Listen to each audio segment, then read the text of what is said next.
What's up, guys? Welcome to the Hive Mind Podcast, episode 5. I'm Zybak. This is Dante. I'm Dante. Yep. 5 episodes now. This episode will be, still 5. Yeah. I can't wait to listen back on that. Yep. Yeah. Rock and roll, baby. Anyway, this podcast is going to be coming to you a little bit early because I've got Christmas plans and, I'd rather get it to you early than late, but it might be a shorter show since we don't have as much material to work on since we don't have a full week. Whatever. Expect every podcast you ever listen to be just like this week because of holidays. Yeah. So anyway, that kind of... You do anything fun for Christmas or not really? I have not. This is a repeat of Thanksgiving for me. My family is all dead, as we have previously established.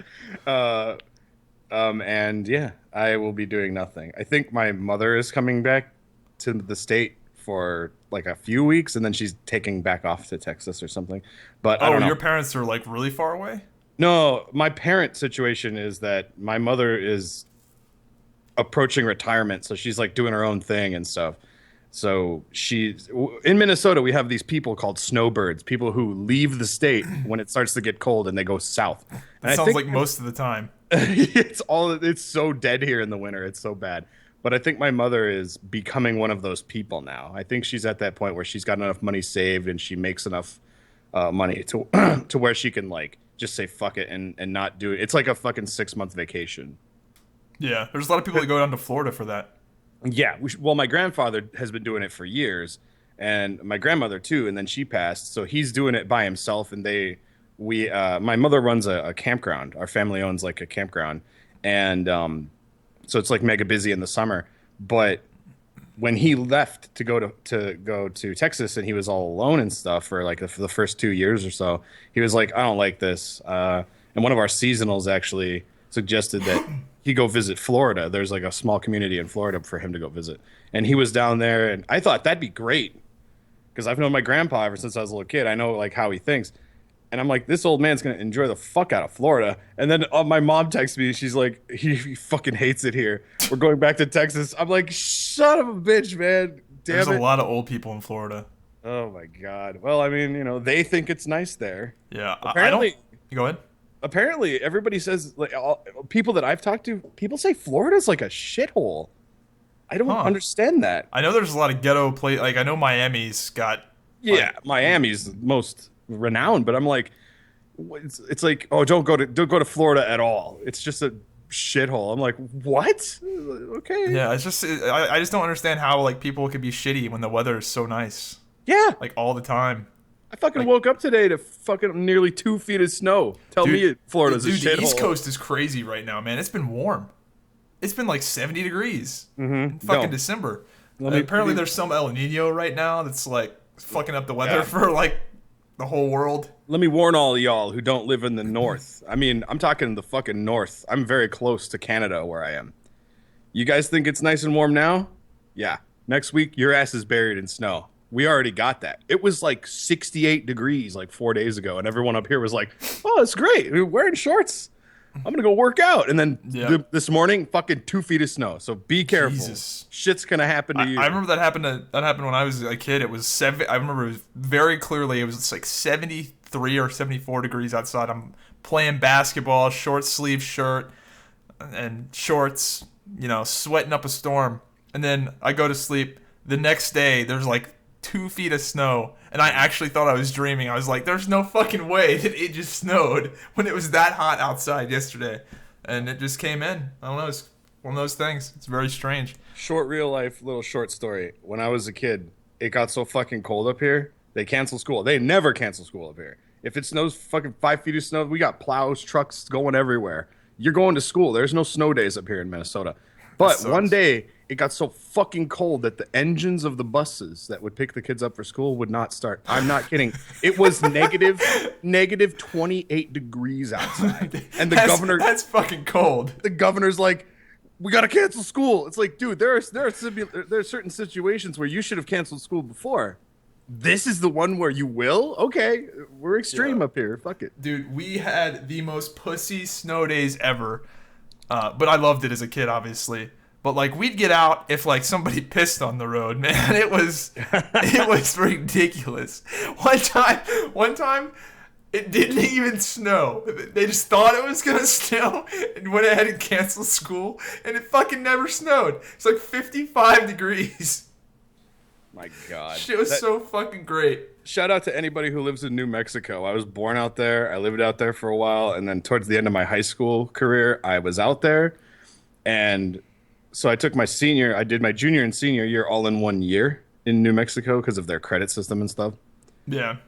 It fucking snowed in New Mexico. Oh, that's in the dead middle of fucking like December, but it was snow that was falling and melting as it hit the ground. So very early, snow. Not cold enough to actually stick to the ground.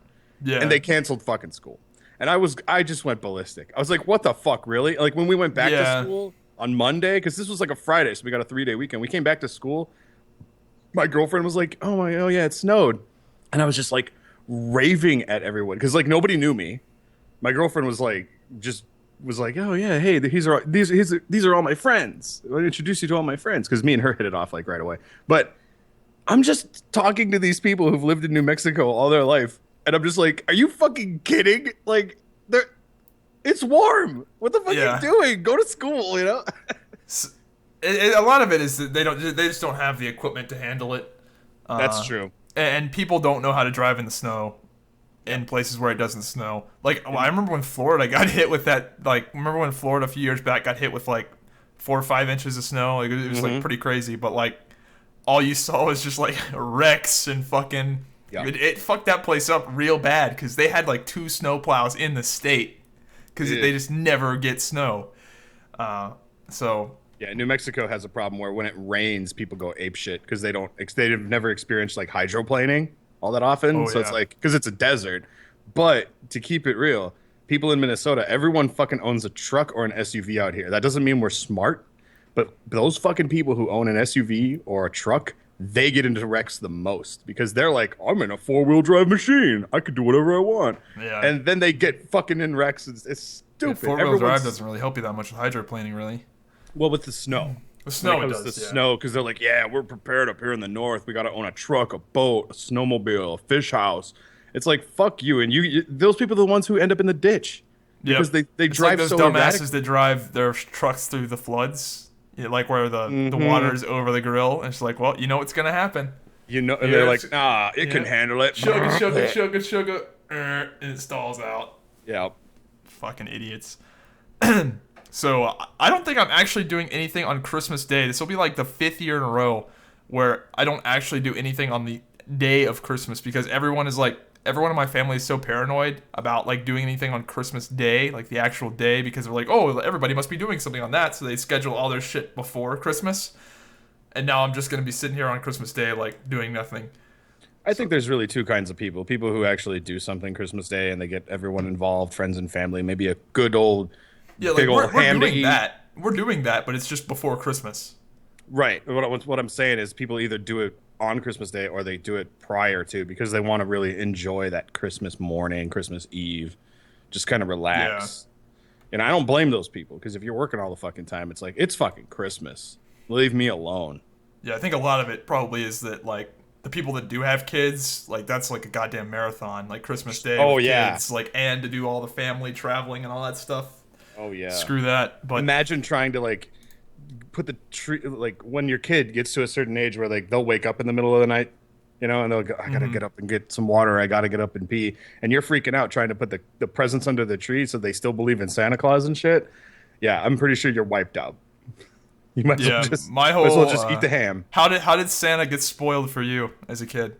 Yeah, that's actually a good question. I want to say I actually naturally figured it out, like, as I got older. No one spoiled it and was like, so it's not real, dummy, your parents do it, or whatever. I just kind of figured it out when I got around to, like, age of 13 or whatever. But I still kind of, like... 13? Come on, bro. That's like 2 years away from driving. God damn. I'm just saying. I lived the Christmas magic as long as I possibly could. No one spoiled it for me. Yeah. But like 14, 15, 16, I still was like, I know I'm going to get consent in like South Carolina, bro. 13. Like, you could have been sucking cocks and believing in Santa, man.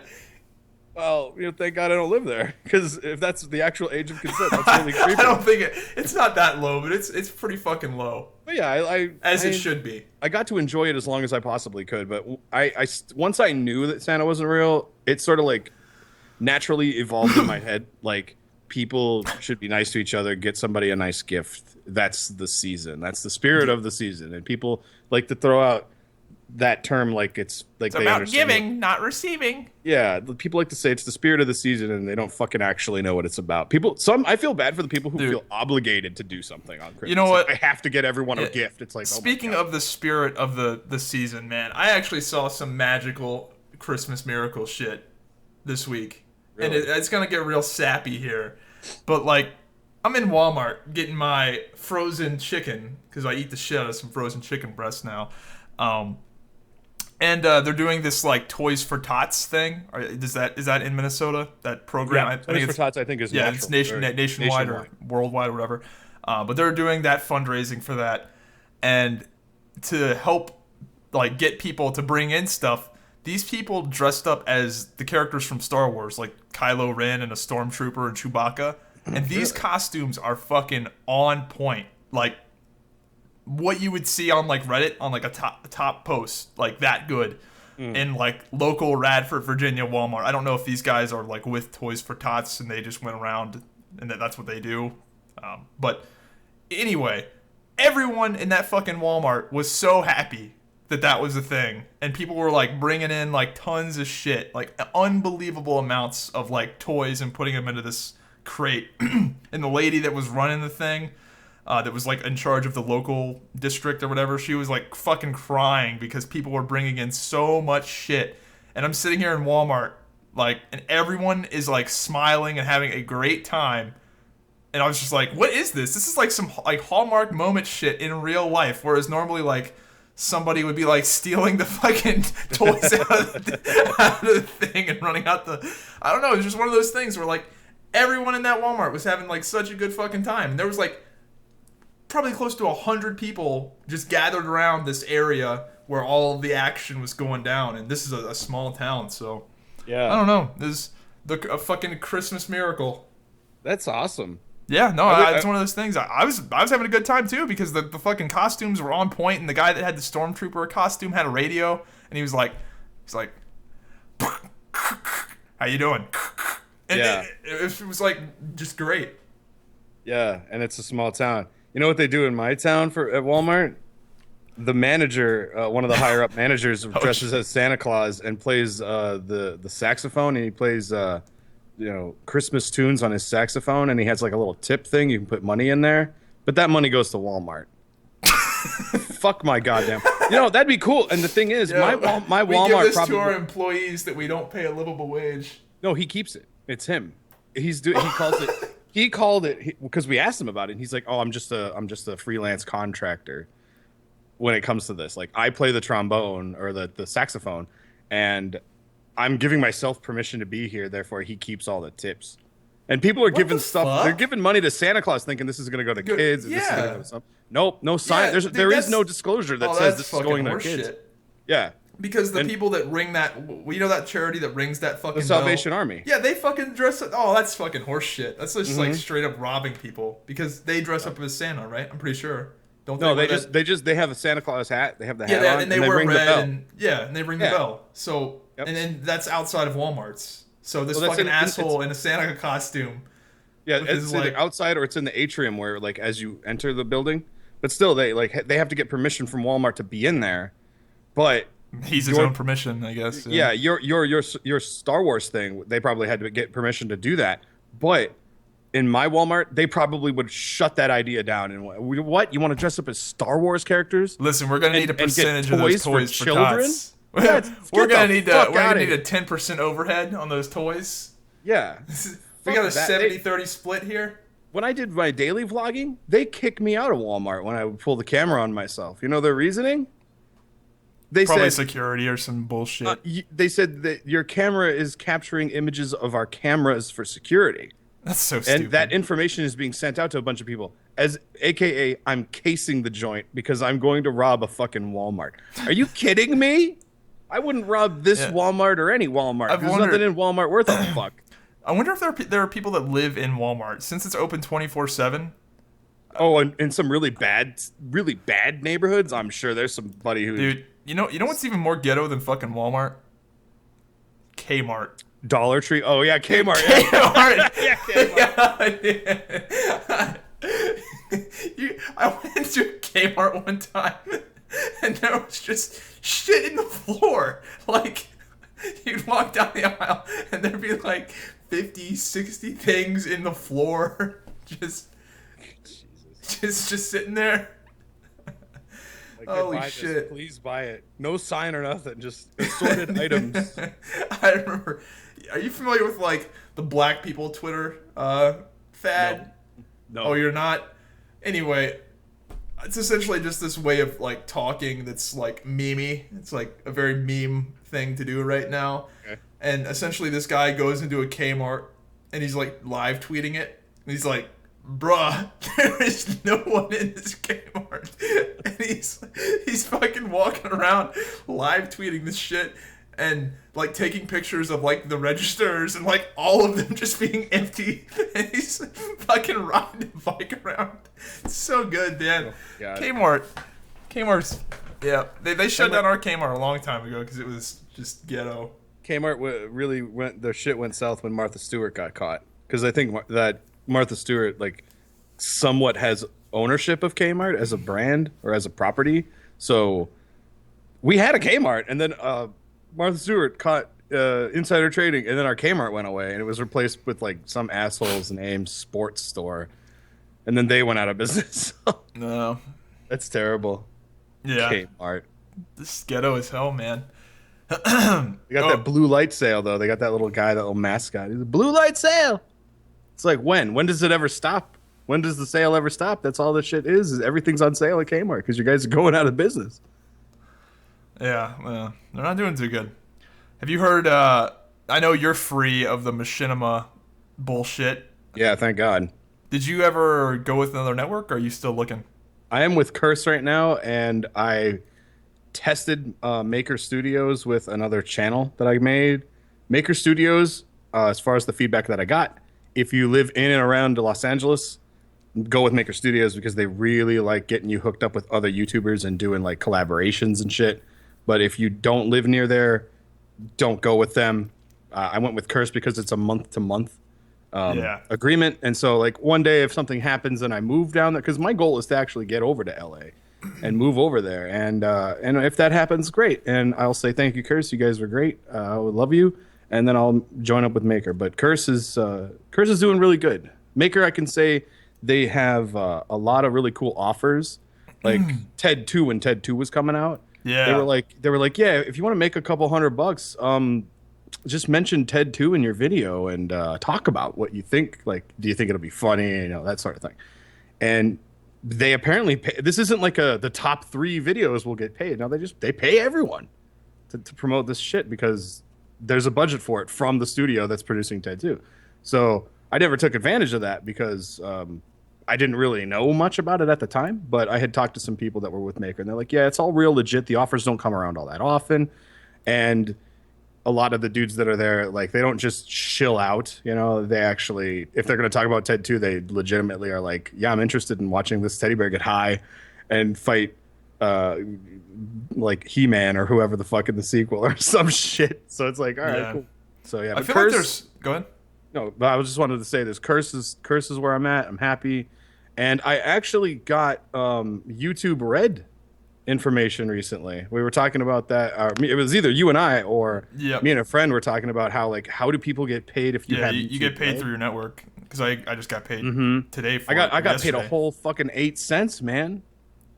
Yeah. But it's a separate payment. So I'm like, that's cool. Good for YouTube Red. Yeah, I hope YouTube Red catches on. Honestly, it does pay out so much fucking better. Like, I know my YouTube Red does decent, pretty considering. I don't know, I like it. I like it a lot. I hope the original content is good, and I'll fucking get it if it's worth it. You know, I have no problems with it. But anyway, there's a new Machinima controversy that I was... Who'd have thought? Honestly. Really? Yeah, a new one. If you type in RossBoomsocks, he's a League of Legends YouTuber, and essentially it's the same fucking story that we've heard a million times, but this time like PewDiePie and a whole bunch of other big YouTubers like commented on this video saying, yeah, I got fucked over by Machinima too, and so did I, and like even PewDiePie went on there. I was like, yeah, I was Machinima 4 years ago. They tried to fuck me over, but I got out luckily. Good luck. And essentially, he's trying to get out of his contract. They promised him the world, yeah, they didn't fucking live up to the bargain, which is kind of where I'm kind of in an interesting situation because I'm currently partnered with Machinima, and I talk so much shit about them because like it's so easy to talk shit about them because they have done some scummy shit since I signed with them. Like, what happened, man? Like we've been on YouTube long enough to see awesome stuff turn to shit. Like, I feel like we're old now. Yeah, it's almost like, why would you self-destruct your ability to create more revenue for yourself? Machinima used to be the fucking bomb. Like, I'm sure you remember when the whole YouTube, like, getting paid, getting partnered thing was coming up. Like, Machinima was, like, grade A. Their channels were sick. The Machinima main channel put out tons of awesome stuff. Respawn was cool. Realm was cool. They put out good original shit as well as the people on Machinima. Like, the people they partnered were putting out good shit, and everybody was making a lot of money and having a good time. And they would offer you a chance to be up on Realm if you made a video you thought you were really, really proud of this video, and then it's like, yeah, you can go put it up on, we'll put it up on Realm and get you some traffic, and then that didn't last that long, where it turned into like, now Machinima has 25 channels, like sports and fucking everything, and it's just like, yeah, all right. I can tell you this though, as a bit of feedback too, if this soccer mom Ross or RossBoomsocks is watching or listening to this, stop fucking bait clicking your stupid thumbnails. This isn't gonna work for you. I actually don't give a shit that you're getting fucked by Machinima. Every thumbnail you have has titties in it. This is bullshit. Make original content and people will find it. But you don't need tits in your dick. But anyway, he made this video talking shit about Machinima. It got like 250,000 views or something. And Machinima, this got their attention because he was just getting stiff-armed by them, and they just weren't replying to him and just giving him canned like bot responses. So he made this video, and then they finally actually like talked to him, and they offered him like slightly more money, and in exchange for slightly more money, he would have had to have signed a gag order saying he wouldn't talk bad about Machinima ever again, and that he would take the video down. Is there proof in his video there is paperwork of the email? Yeah. Wow. Yeah. They wanted a absolute nobody to sign a gag order when I was fucking bitching about it. Well, that guy's got a pretty good following. I mean, really? I think he gets like 3 million views a month. Or at least he is right now. 188,000 subscribers. Every video. I looked at his social blade. It was like 3 million views a month. Every video has titties in it or some kind of fucking clickbaity bullshit. Talking about Team FaZe or fucking League of Legends. I don't watch the guy. I don't know. But I just know that he's just from looking at this is like a low class person trying to. And I'm not saying that to be like, I gotta talk shit about anybody with more subs than me. I've analyzed a lot of channels, and I've seen good and bad things that you do and that you don't do. One of the things you don't do is a lot of what this guy is doing. I've done some clickbait shit every now and then. Yeah, but I mean, this is really bad. Like, get every hentai picture of Soraka you can find and slap that shit on your thumbnail. 55. Like, get the fuck out of here. And they wanna make sure this guy doesn't talk shit. Are you kidding me? They've never even seen. Machinima must be blind as fuck. Yeah, I have talked so much shit about them. That's been the truth. Everyone has talked so much shit about them. This has been the truth. It's like, God, dude, I just can't believe they got so shitty. I can't believe they get a gag order. Like, oh, I'm still under one of those old school CPM contracts from like way back in the day that most people got kicked out of, and I guess my channel was profitable enough to where they haven't pulled the plug on me yet, and if they do, I'm not gonna fucking cry about it. But I'm still getting a pretty decent deal. So I'm going to stick with them, but I am not going to sign any other thing ever. Like, I signed the only thing I've ever signed with them was the contract back in 2010 And they want people to sign up for this new Machinima console thing, and it's got a contract involved, and I'm just not going to. That's really, I was about to say that. I was like, the rule of thumb, just don't sign anything. Yeah, no, If you're not with Machinima now, don't sign with Machinima. Yeah, if you're like Zybak and you're old school, don't sign anything because they will fuck you. Yep. But what's funny is they are charging people a monthly fee of $7.50 for not being on the console. So that makes me think that they like want people to sign up for it and like not read the terms, because there's probably some sort of like contract renewal or amendment that says they can fuck with how much they pay you in that thing. Because I was gonna go sign up for it and just see what the agreement was, but as soon as it said sign here, I was like, nope, and I just fucking closed out of it. So I'll just eat the $7.50 a month until it annoys me enough to where I just stop. But yeah, I still have a decent deal with them, but if they kick me out, I'm not gonna cry about it, and I would not recommend signing up with them.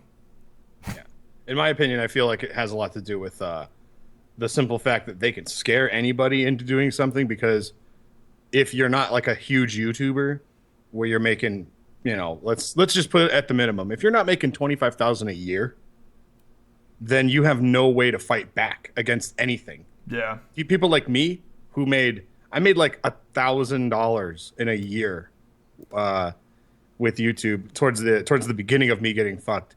And it's like, what am I going to do? That's not even half of the money I had to spend to hire a lawyer to look at my contract. And that was just to look at it. How much did that cost, just out of curiosity? $2,500. All the savings just to look at it?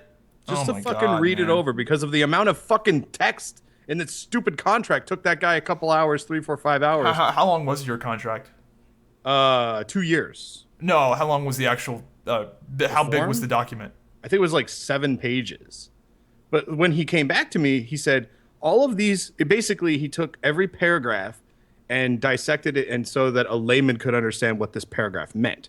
So every paragraph was like this and this and this, and everything's fine. And then there's one paragraph that just says, if we send you this piece of paper to amend your contract, that you're subjecting us to the ability of changing it to whatever we feel is fit for your channel's current growth. And that's what's fucked up, because my channel was growing. But that's their own that's their own fucking discretion, which is bullshit. Own discretion, yeah. And then and I thought like I didn't notice that as I was reading it, because we know how fucking contracts look. That's one thing I want to say is like there's gonna be some people here that'll be like, you didn't read your fucking contract. These things are like these contracts. What were those fucking tests that they used to make black people take to qualify to vote? What the fuck were those things called? I don't know what you're talking about.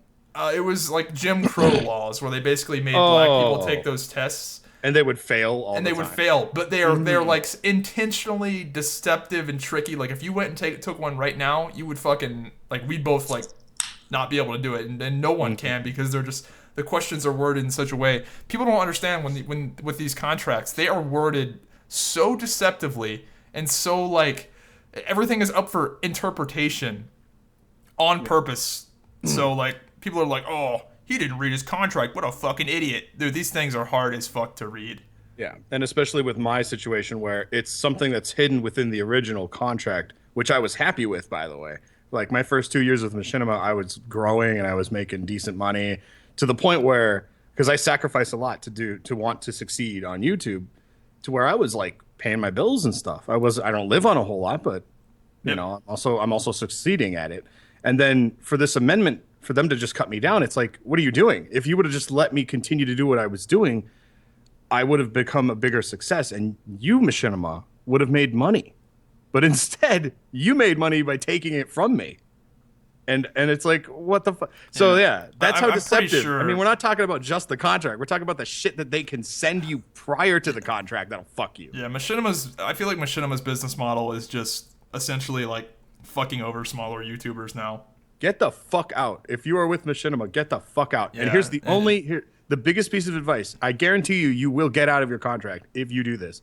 You send in a support ticket, and you tell them, whether it's Zendesk or console or whatever the fuck they're calling it now, You say, I want out of my contract when it expires. You have to let them know within 60 days of the expiration date of your contract, or they will keep you on contract for another year. That's in the contract.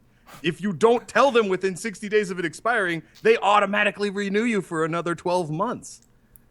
Don't let them, that you will get out of it. That's what they did to me. I asked 2 years ago when I started seeing my revenue go down, but my channel views go up. I was like, something's fucking wrong here. And after the lawyer that I hired to look at it got back to me and said, hey, they're fucking you hardcore.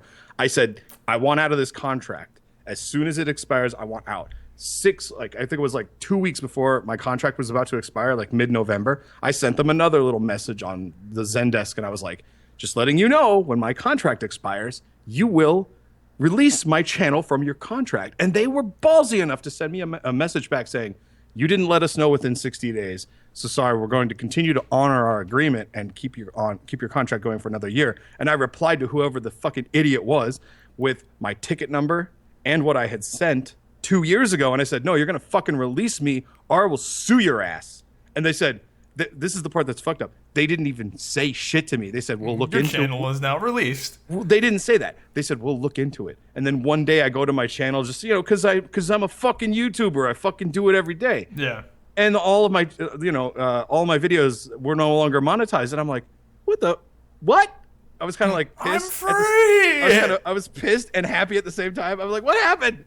And then they never mailed me saying, well, they still haven't?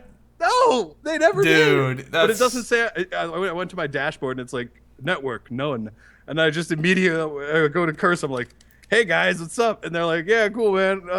Here we go." Was there anything that happened when you were out of a network? Because I haven't been out of a network in so long. Like, did you have did you lose any like perks or anything temporarily? Nope, nothing. So you could remonetize your videos if you wanted to. Well, yeah, I could do it with AdSense, but I didn't want to go through AdSense because AdSense is like the dinosaur of how. There's some people that are. Yeah, you can go through AdSense if you want, but it takes a long time to get paid through it. It's kind of dumb. So I don't know if Boogie is still through not through a network anymore. I'm gonna social blade him real quick. I know that Boogie 2988 for the longest time wasn't with the network and he was through YouTube. No, he's not with. Nope, not with a network still. It's a choice. I mean, if you choose to not be with a network, that's fine. But like, I personally, a network, they can give you access to things because they're whitelisted by YouTube to give you access to certain perks and things like that. Yeah, well, if you just really don't trust anyone, like it's fucking doomsday preppers up in this bitch, and you're like, I don't trust any of y'all motherfucking MCNs, bitch. Mm-hmm. Then that's fine. You can be that way. But a network gives you access to tools. I like what Curse allows me to look at. It helps me learn things that I didn't know. What do they give you, for example? They let me know about like trends and things. Like if you want to talk about something, because right now they're like Star Wars is a big deal. Talk about Star Wars maybe, or certain tools. They just allow me to access my analytics more in like a real time thing instead of waiting like a week later or something like that. They also send me emails about like, your view count could be higher if you do this. It's not like a personal email. It's more of it's obviously like a broad email, like raise your views by doing these things. It's all just tips and tricks that if you're brand new to YouTube, you don't know about. But a lot of things that are sort of new to YouTube that I haven't experienced yet, because I essentially wasn't even around for 2 years, right? They're kind of helping me learn and catch up on.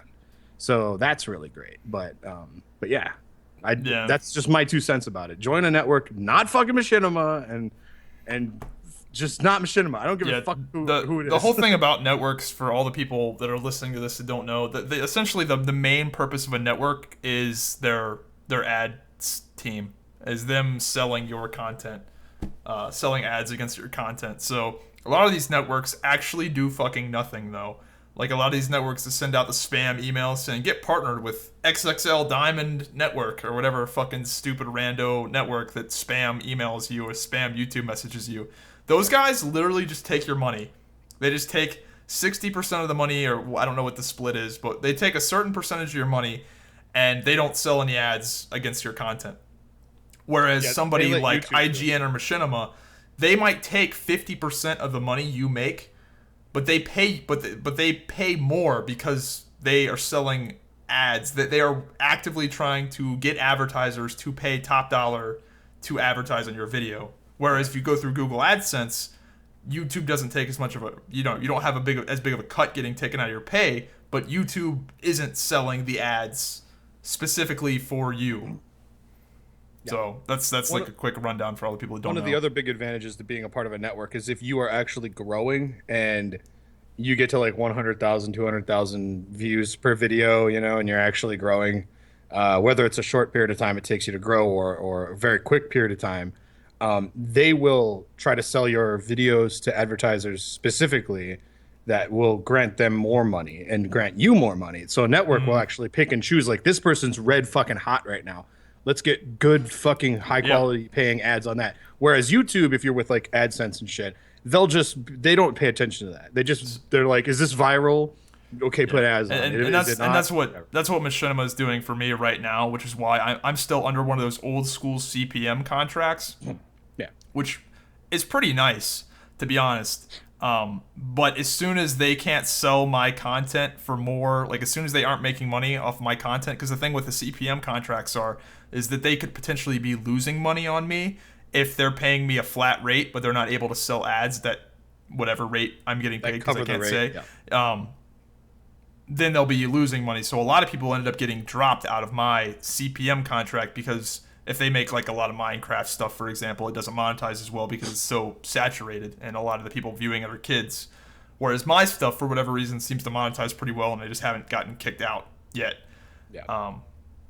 But the new Machinima stuff, it's not CPM. It's all revenue splits, and the revenue splits pretty shitty. The contract lengths are pretty shitty. Don't sign a contract that's over a year. Definitely don't do that. And don't put titties on all your thumbnails, you fucking idiots. I know there's some YouTubers. There's a thumbnail. There's a goddamn thumbnail service that you can go through. Not a service. There's a thumbnail workshop that you can go through that teaches you how to make attractive thumbnails. Take the goddamn survey. Do it. It'll help you. You won't have to be like handicapped. Yeah, those Machinima fucking 70-year contracts. God damn, man. I feel bad for those people too, because those were the ones who were like millions of subscribers, and they're like, "You're here for a decade, baby." It's like that's so fucked. Yeah, a year on YouTube is so long. Like if you're in a 1-year contract, that is the fucking absolute most you should ever do, because like 1 year is a whole lot can happen in a year. So I really like that a lot of these MCNs are doing just 1 month, or anytime you want, you can get out. Right. I wouldn't even be, honestly, I could see them not wanting to do 1 month because it'd be annoying to constantly shuffle people in and out, whatever. If it was like 3 months, I could see that. But having these shorter contracts, and people are gonna stay in networks. Like people don't want to switch. It's a fucking pain in the dick to switch. So yeah. So two things. Speaking of Maker, when you do sign with them, if you choose to, they do a 1-year contract, 1 year at a time. They don't fucking have you sign some nonsense like, "Oh, you're with us for you're fucked, baby." But the other thing I wanted to bring up was I was thinking about YouTube and like its future of evolving, and what if YouTube becomes a little too corrupt for itself, if they actually offer like weird ass things you can pay for to kind of make your channel seem like it's more legitimate a channel. They already do. Well, like what? Because I don't know. You can buy views. Oh, sure. That's what I was going to suggest, was like the whole buying views thing where they basically ignore it because it's undetectable for the most part. No. You can buy views through YouTube now. What? Yeah.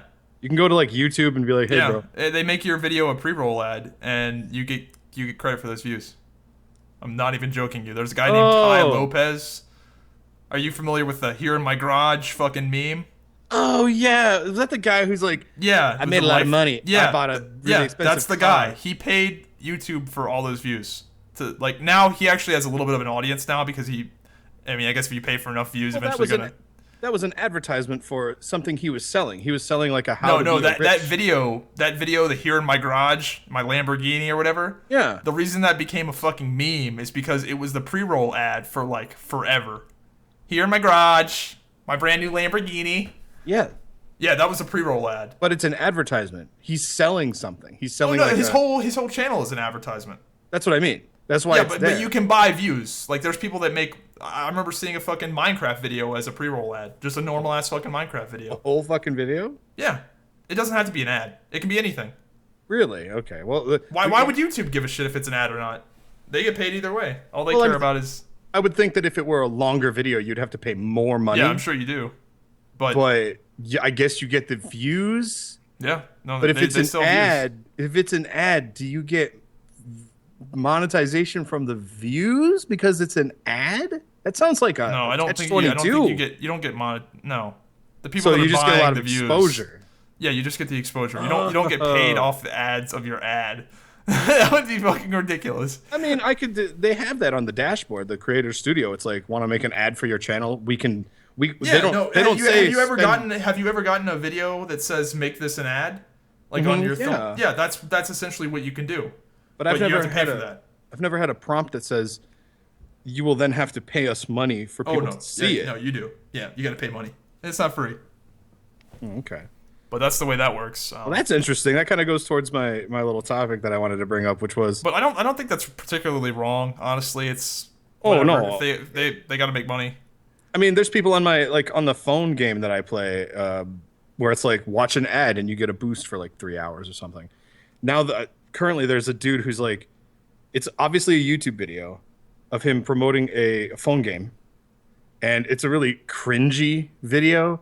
But at the end, he says, click like and subscribe to my channel, when clearly it's an ad I'm getting on my phone. So I'm not going to click like on anything. There's nothing to click, and there's nothing to subscribe to. But I understand that aspect of it. But yeah, I mean, shit, if they want you to, if somebody comes up to you and says, we like your personality, we want you to promote our game, and you're getting paid by them to do it, I have no problem with that. That's not a big deal. I've gotten offered that a bunch, but most of the games that they want me to promote are just like super shit. A lot of people seem to think like getting sponsored is like the biggest thing ever.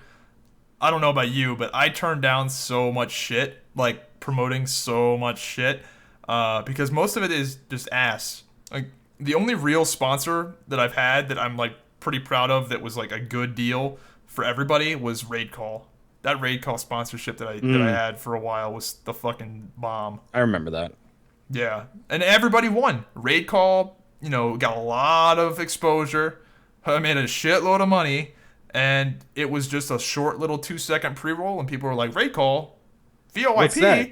And it's a good service. It is probably the best service for like if you're like a live streamer and you want to talk to all your viewers, and you need a server that's not gonna get like fucking DDoSed, or and you just need something that people can like flood into. Essentially, it's probably the best for that.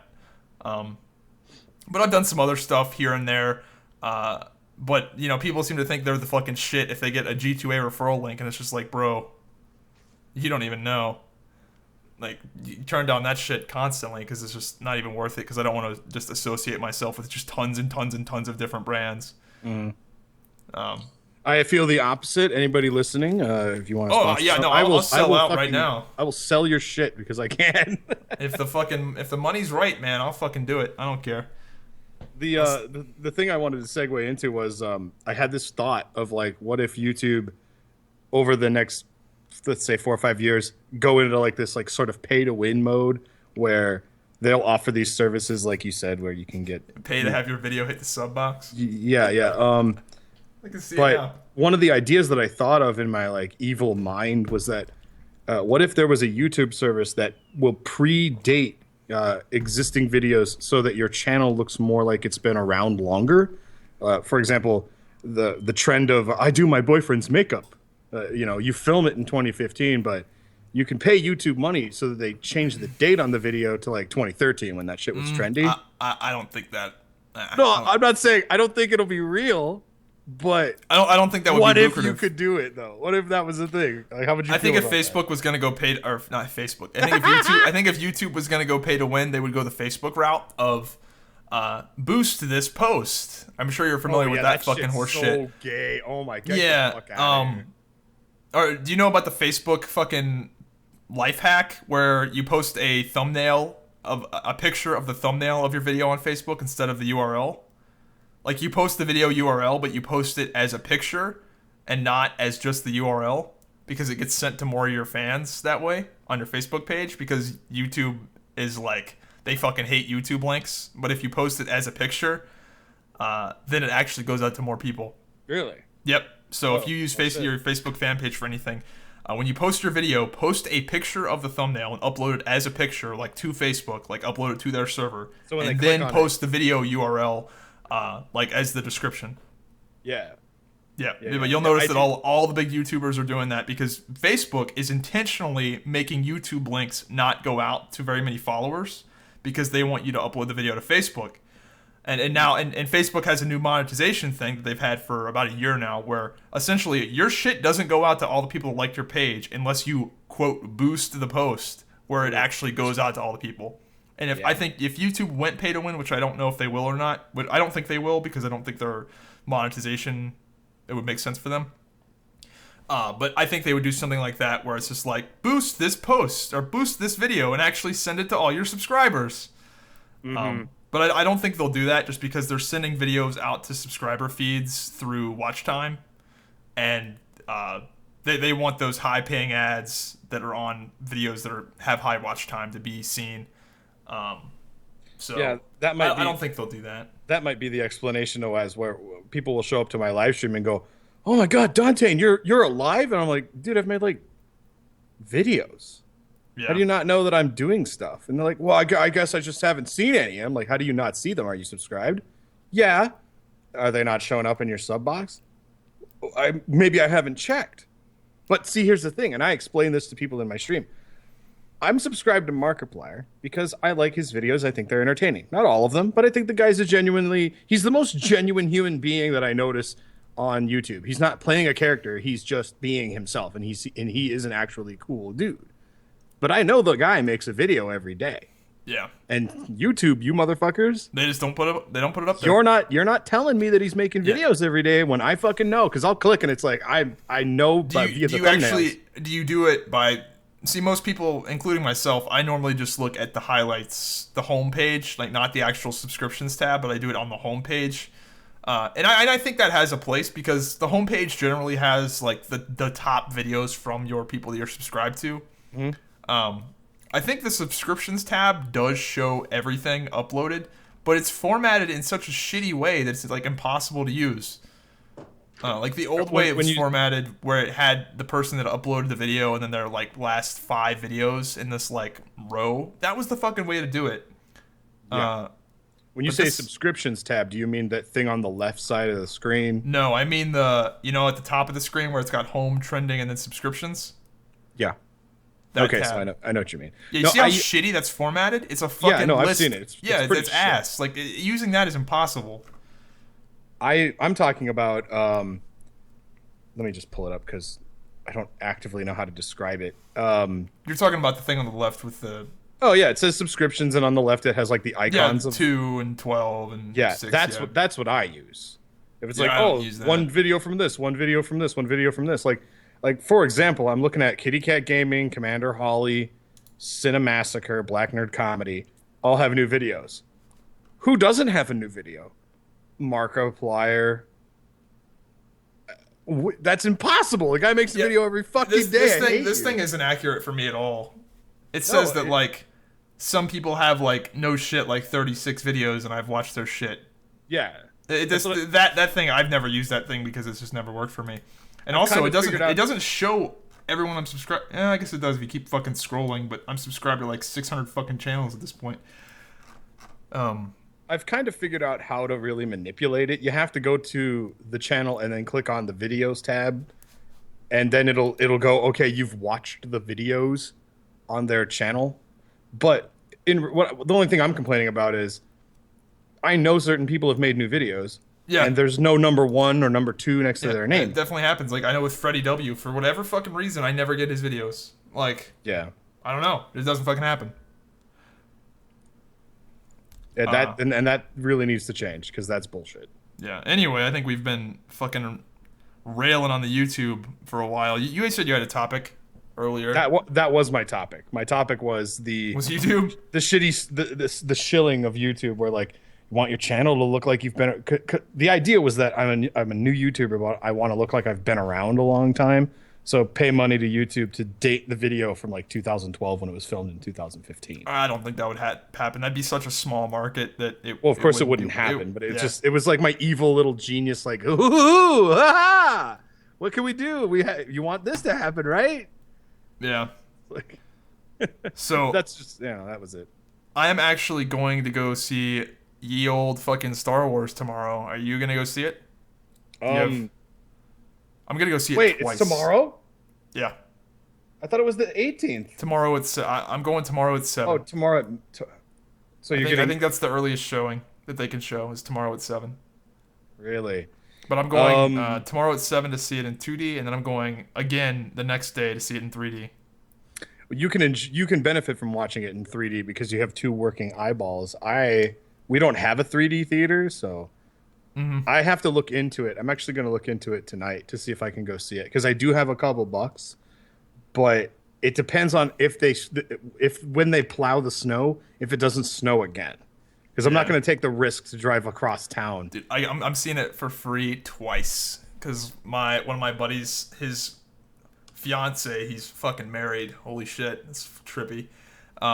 His fiance didn't want to go for whatever reason, and he got he reserved tickets, and I'm gonna go see it with him, just him tomorrow, and then I'm gonna go see it with his whole family. Like, so it's gonna be me and this guy's family.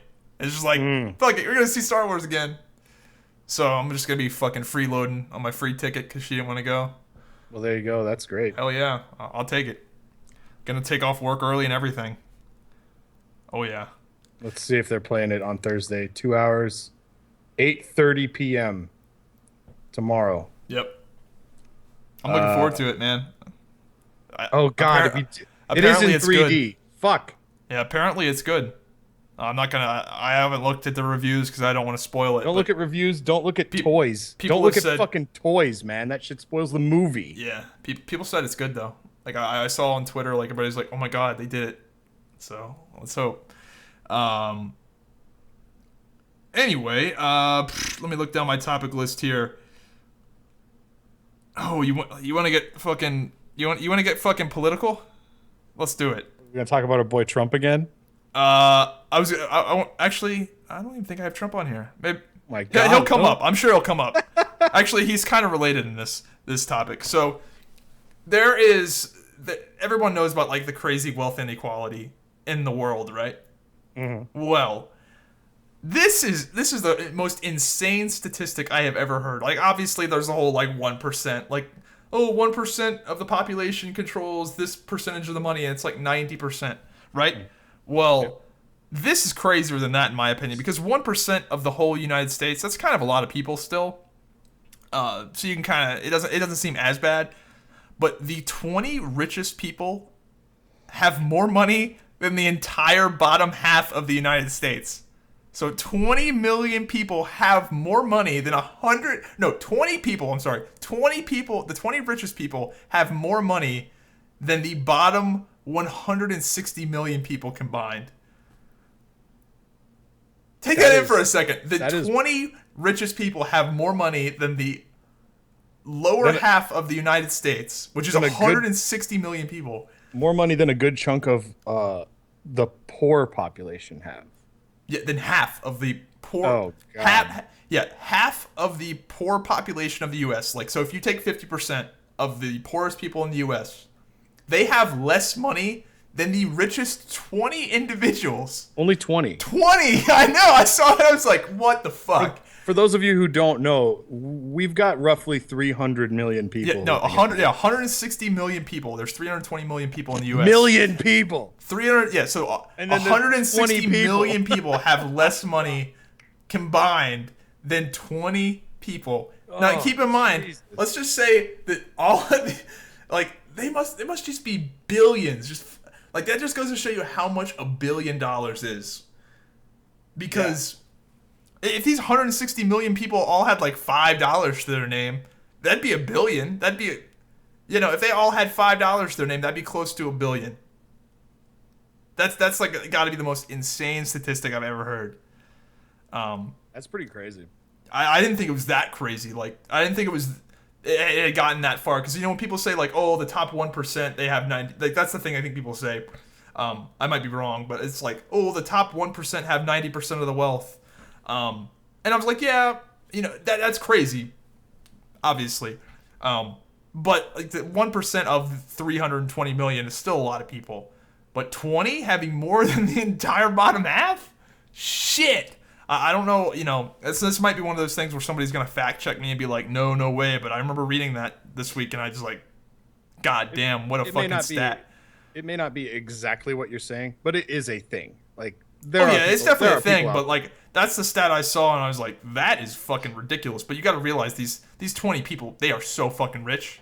Yeah, like, and keep in mind, they're not actually talking about the money that they have invested in like their multiple businesses or whatever it is that they have invested. They're talking about the money they take home at the end of the year. The capital profit that they make personally is more money than the poor people. I think it might factor in all their... Maybe they're factoring it in? Because that was the one thing... That's how that always is. That's how that always is. Oh, okay. Like, when you calculate... Like, when people talk about, like, how much money Bill Gates was worth, he didn't have that just sitting in the fucking bank. Like, that's with his stock and all that shit. That's normally how that goes. I could be wrong, but normally it factors in your assets. Yeah. Yeah, because I kind of had to take it back when it was... when people were bitching about, like, all these rich people with all their money. I'm like, but they're business people. They're responsible for all kinds of shit. I mean, they're busy all the time, and the amount of money that they take home after tax is... a lot of money compared to what poor people make, but still, it's not billions of dollars. Yeah. I have no issues with people making a lot of money. I don't think most people do. It is a cool stat, though. I mean, it is alarming. Stat. It's just like 20 dudes compared to half, like almost 2 million people. Like, holy shit! No, not 2 million. What was you do?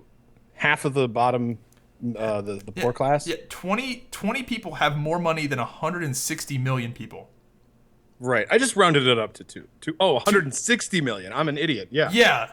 Okay, never mind. Wow. For 20 people. Yeah, you thought that was a crazy stat at first? You said I thought it was just 2 million, dude. No, 160 million. 20 people have more money than 160 million people do. Oh, fuck that. No, never mind. Never mind. My opinion changes completely. I was going to say, I was like, wow, you have a very tame reaction to this. I was expecting 160 million people. Yeah, if you take the bottom half of the U.S., they have less money than the top 20. And the U.S. is fairly, even if you're poor as fuck in the U.S., you're still doing all right. Like, me and you qualify probably as that bottom 160 million. Like, and we're not, we're broke, but we're not, fucking Africa broke. Like, it's not like they're saying 160 million, of the poorest motherfuckers on planet Earth have less money than these 20... half of America! Yeah. Fuck. That's crazy. At least we're not Africa broke. Yeah, it could be worse, man. It's like... Oh, yeah. Shit. Meanwhile, we've alienated all of our African listeners because... They don't have fucking electricity. What the fuck? It's not like they're listening. Yeah, no, that's fucking wild. Or they have, a fucking Ethernet cable hooked into some drums. Get the fuck out of here. Drums? Are you fucking kidding? Hey, boy, gotta get back on the bungo. We need that internet. That's how they get it magically. No, actually, I'll bring this up just because we're talking about internet in Africa. And this is not new news either. This is about 6 months old. There was a project, I don't know who's spearheading it, maybe it's Google. They want to have a self-sustaining sort of drone that floats above places that are really rural that have no internet out in Africa-ish, that sort of just they get bandwidth from a satellite, and they just wide area network Wi-Fi that shit down to the surface. Yep. I thought that was badass. That and that fucking shit in the US, man. Oh, here sucks dick too. Yeah.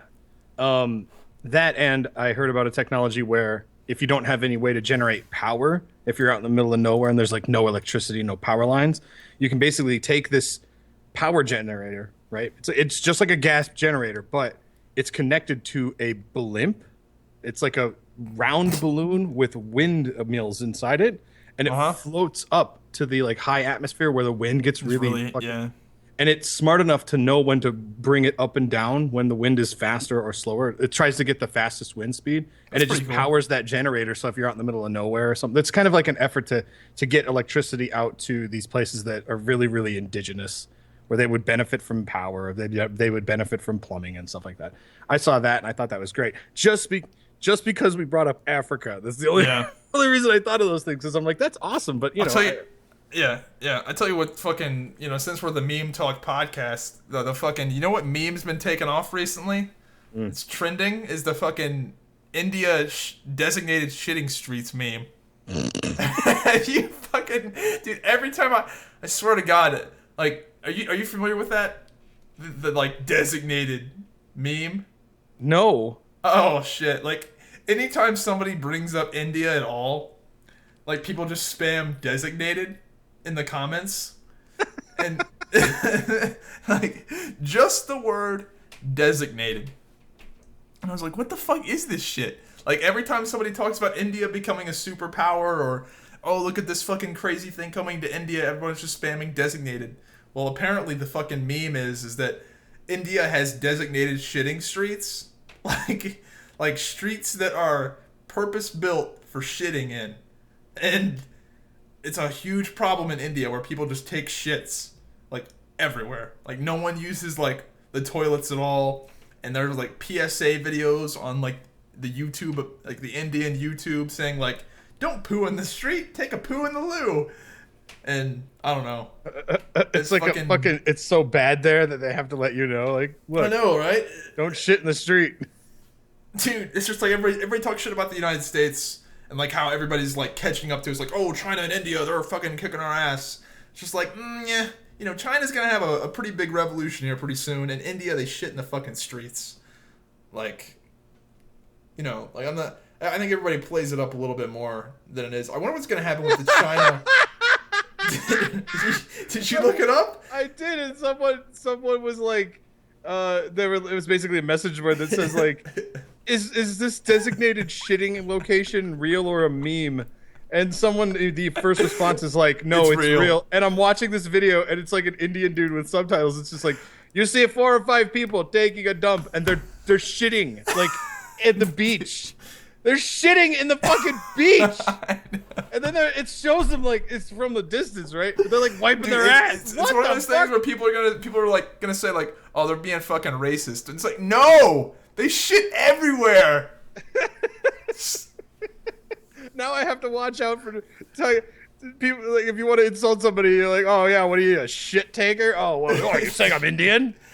No, like, I just think it's funny that everyone just spams designated. Like, they don't give it away. They just go designated, all caps. Oh yeah. Anytime India is brought up, just fucking. Oh, it's meme talk, maybe meme talk. It's fucking weird. Oh my god, this guy's like, this is what they consider a toilet. This guy is shitting in the beach. Yeah, they like dig a hole in the sand. They're just like, yeah, this is good enough. They're just squatting in the beach. What the fuck? Like, why not just do it out in the fucking water? That's what I mean. Dude, it must smell like ass over there. Dude, in like, the water. Have you ever eaten Indian food? That shit. Dude, that shit. This is why they're shitting. They can't stop shitting. Their fucking food makes that. They just that wasn't where I was going, but dude, Indian food smells like shit. Like, dude, no, it's fucking true. Like, I agree with you. There's something about that, like, curry or whatever the fuck they eat over there. Oh god! It just has that fucking raunch to it, and then they also shit in. Have you ever taken a shit where the toilet's been like not like full of water? Yeah. And it just smells like fucking ass. Like there's a reason why toilets have that like buffer of water, because the water, like it being submerged in water, makes the smell not as strong. Dude, it must smell so bad over there with all that shitty ass Indian food and actual shit. Oh, must be awful. And then like Indians have this what do they call it? Oh fuck, stereotype. Indians also have this stereotype of having like bad hygiene, sort of, kind of. I know there's probably gonna be an Indian guy watching this that like shits in a toilet and doesn't smell like ass, and he's gonna be like, not all Indian people. It's like, yeah, obviously, but that's just to remind everybody. Yeah, we're not racist, but we're just in case you have a twisted idea, just in case you popped in and you're like, why are they talking about Indians? We're not talking about Native Americans. We're talking about people in India. And I'm just looking, as you're talking about this, I'm sort of peeping this video. There's an actual like highlighted part in this video where it's like women. There's an area where these women will go to the bathroom in these actual bathrooms, and their bathrooms. They're highlighting the fact that the women bathrooms are cleaner because they keep them clean, whereas they show a bunch of these dumpy men and they're like, yeah, this is where we take a poop, and their quote unquote bathroom is just filthy. It's a fucking hole. It's just like, what the fuck, India? I thought you guys get some public restrooms for Christ's sake. Yeah, but you know what? That's funny that you brought up Indians, like the fucking Native Americans. Isn't that like some trippy shit that we still call them that? I think, like, yeah, I think it's trippy. Like, I have we Native found American... out that they weren't Indians, like whatever, a fucking week after we got there in 1492. We're just like, nah. Yeah, there's. Well, it's because Chris Columbus thought that he landed on India. Yeah, but they found out like forever ago that it wasn't India, and they're just like, yeah, we're still gonna call them Indians and still call those Indian reservations. Yeah, the only reason that I am aware of like the designation is because I have Native American family. So when I was young, those fucking assholes, it's like I'm 1/16 Cherokee. It's no, like, I mean I'm related to straight up, full-blooded Navajo people. But they're not like my blood. It's like my dad remarried when I was a little kid. So ever since I was a little kid, I grew up with like brothers and sisters. But as a little kid, they were like, we're not Indians, we're Native Americans. And so as a kid, I was like, okay, shit was drilled into my head. But yeah, I find it funny when they're like, yeah, look at those Indians. I'm like, what? You mean Indians out in the woods taking shits? No, we mean like in that country. Yeah, that's... You know that one that's supposedly catching up to us in technology? This fucking video. Dude, this video is fucked up, man. Mean, we don't even have shitting streets. Fuck. Designated shitting streets. Fuck, man. So good. But I'm curious what's going to happen with China. Like, that pollution shit over there is insane. Like, have you seen the pictures? Like, you can't even... It's like the fucking... It's pollution so bad, it's like the worst fog that you've ever had in the morning. But just smog instead of fog. Yeah. It's... I've seen some pictures where it's like... It's like they had to shut down Beijing for like 4 days. Because there's like... People were going to die. That's like... goddamn. Jesus, man. They need... You would think if China was... becoming this giant economic power, that they would have... You would think that their revolutionary thing that would like bring them to fruition as an economic power would be an invention to like get rid of all their smog. I think there is going to be a really big revolution in China. Like, eventually those people are going to want like freedom. Like, what people don't know about China is they don't have fucking internet. Like, they don't have like the free internet like we do. Yeah, like, it's censored. Yeah, like there's a lot of shit about like China that's just like fucked up.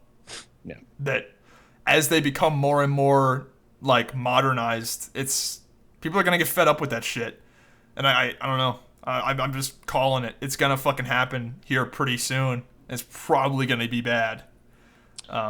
Yeah, Tiananmen Square times 100, perhaps. I mean, like, there's people who know that their government is censoring them and they're not happy with it, but it's also, I mean, put yourself in their shoes. You know, like if you speak out about it, you get put in a prison. So it's like, you know, number of years being conditioned. There's a lot of fucked up shit in China that people just, everybody's like, dude, we owe the Chinese so much money. They're gonna take over the world. China owns us. It's like, no, they fucking don't. Like, they got their own problems. Yeah, China needs us more than we need them. Like, that's the fucking cold, hard truth of it. Is like, yeah, if we just cut China off, we're like, yeah, you can't manufacture our products anymore. They would fucking starve. Well, and we would pay more for fucking McDonald's Happy Meals. Like, that's what would fucking happen. All you have to do is look at the past where, like, lead paint or whatever the fuck was used on a toy. Any incident where, like, something produced in China was produced with, like, poor quality of standard. We just recall the fuck out of it.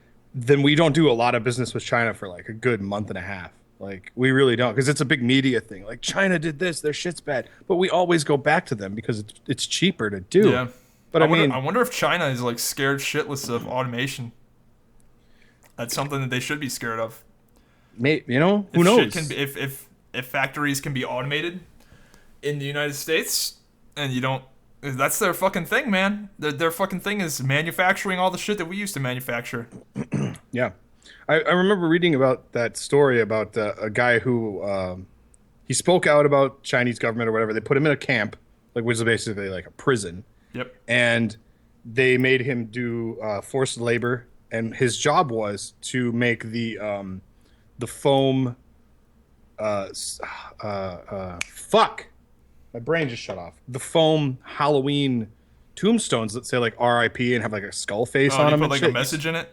Yeah, and he put like a fucking message in it written in English and shit. And it was like, anyone who finds this, my name is so-and-so and I'm in a prison, and get word out or whatever. And I think there was like a protest about it or something in China, and they let him go. But it's like, that's the condition over there, man. Yeah, that shit happens. You don't have car insurance? Oh, we'll send you to prison and you'll make fucking Christmas lights for the fucking prisoners. Like, I'm sure you remember that shit back in like 2011 when that story broke about the prisoners in China being forced to play WoW and farm WoW gold. And if they didn't, they were fucking beaten. Yeah, I heard about that. I heard the media upspin about it, where it's like, basically they were putting a positive spin on it. Like, well, these people, it pays for their college dorms. And I'm like, you fucking... really? No, I don't think that's true. These fucking people, they don't... No. Well, yeah, I'm sure it goes to the well-being of the prisoners. No, it doesn't. Fucking idiots. Yeah, I'm pretty sure it's not. There's always like a negative connotation. No, it's all it is to make the prison more money. That's all it is. Yeah, it's fucked. That's funny to just sort of picture. It's like, what are you doing? I'm on break. And they start whipping them. Make the gold, find the gold, boy! No, they beat the fuck out of those people, too. Yeah, it's just like, Jesus Christ. If you didn't make enough gold today... Yeah, they had quotas. You didn't get dinner or some shit. Yeah. Did you farm all the... Oh, fuck, the thorium? Where's the thorium? You don't have enough thorium! Well, someone else was farming it. The players were farming it. Yeah. It kind of makes me feel bad for, like, shitting on all those gold farmers. You know, like, I'm sure you remember in WoW, like, you, like, harass the gold farmers and fucking kill them and shit. Well, let's be honest. Not all of those guys are in prison. Oh, yeah, I know. Anyway, so, Germany. This is an interesting... I don't know why. I just thought of Indian people shitting again, and it makes me laugh. Designated. Oh, my God. Anyway. Go on. So, are you familiar with Germany and the Syrian refugee thing? No, not too much. Okay, so... Essentially, Germany was like, obviously the Syrian refugees want refuge in various countries. And a lot of the countries were like, we're hesitant about taking in all these fucking Syrian refugees because there could be bad ones. And Germany was like, fuck it, they can come to Germany. So everybody was praising Germany, saying, oh my God, Germany's doing it right. They're letting in all these people and... You know, look at them. They're the real bastion of freedom by letting in all these people. Well, it turns out they want to drastically reduce the amount of refugees coming into Germany. And they're starting to realize, like, oh shit, we might have just fucked up.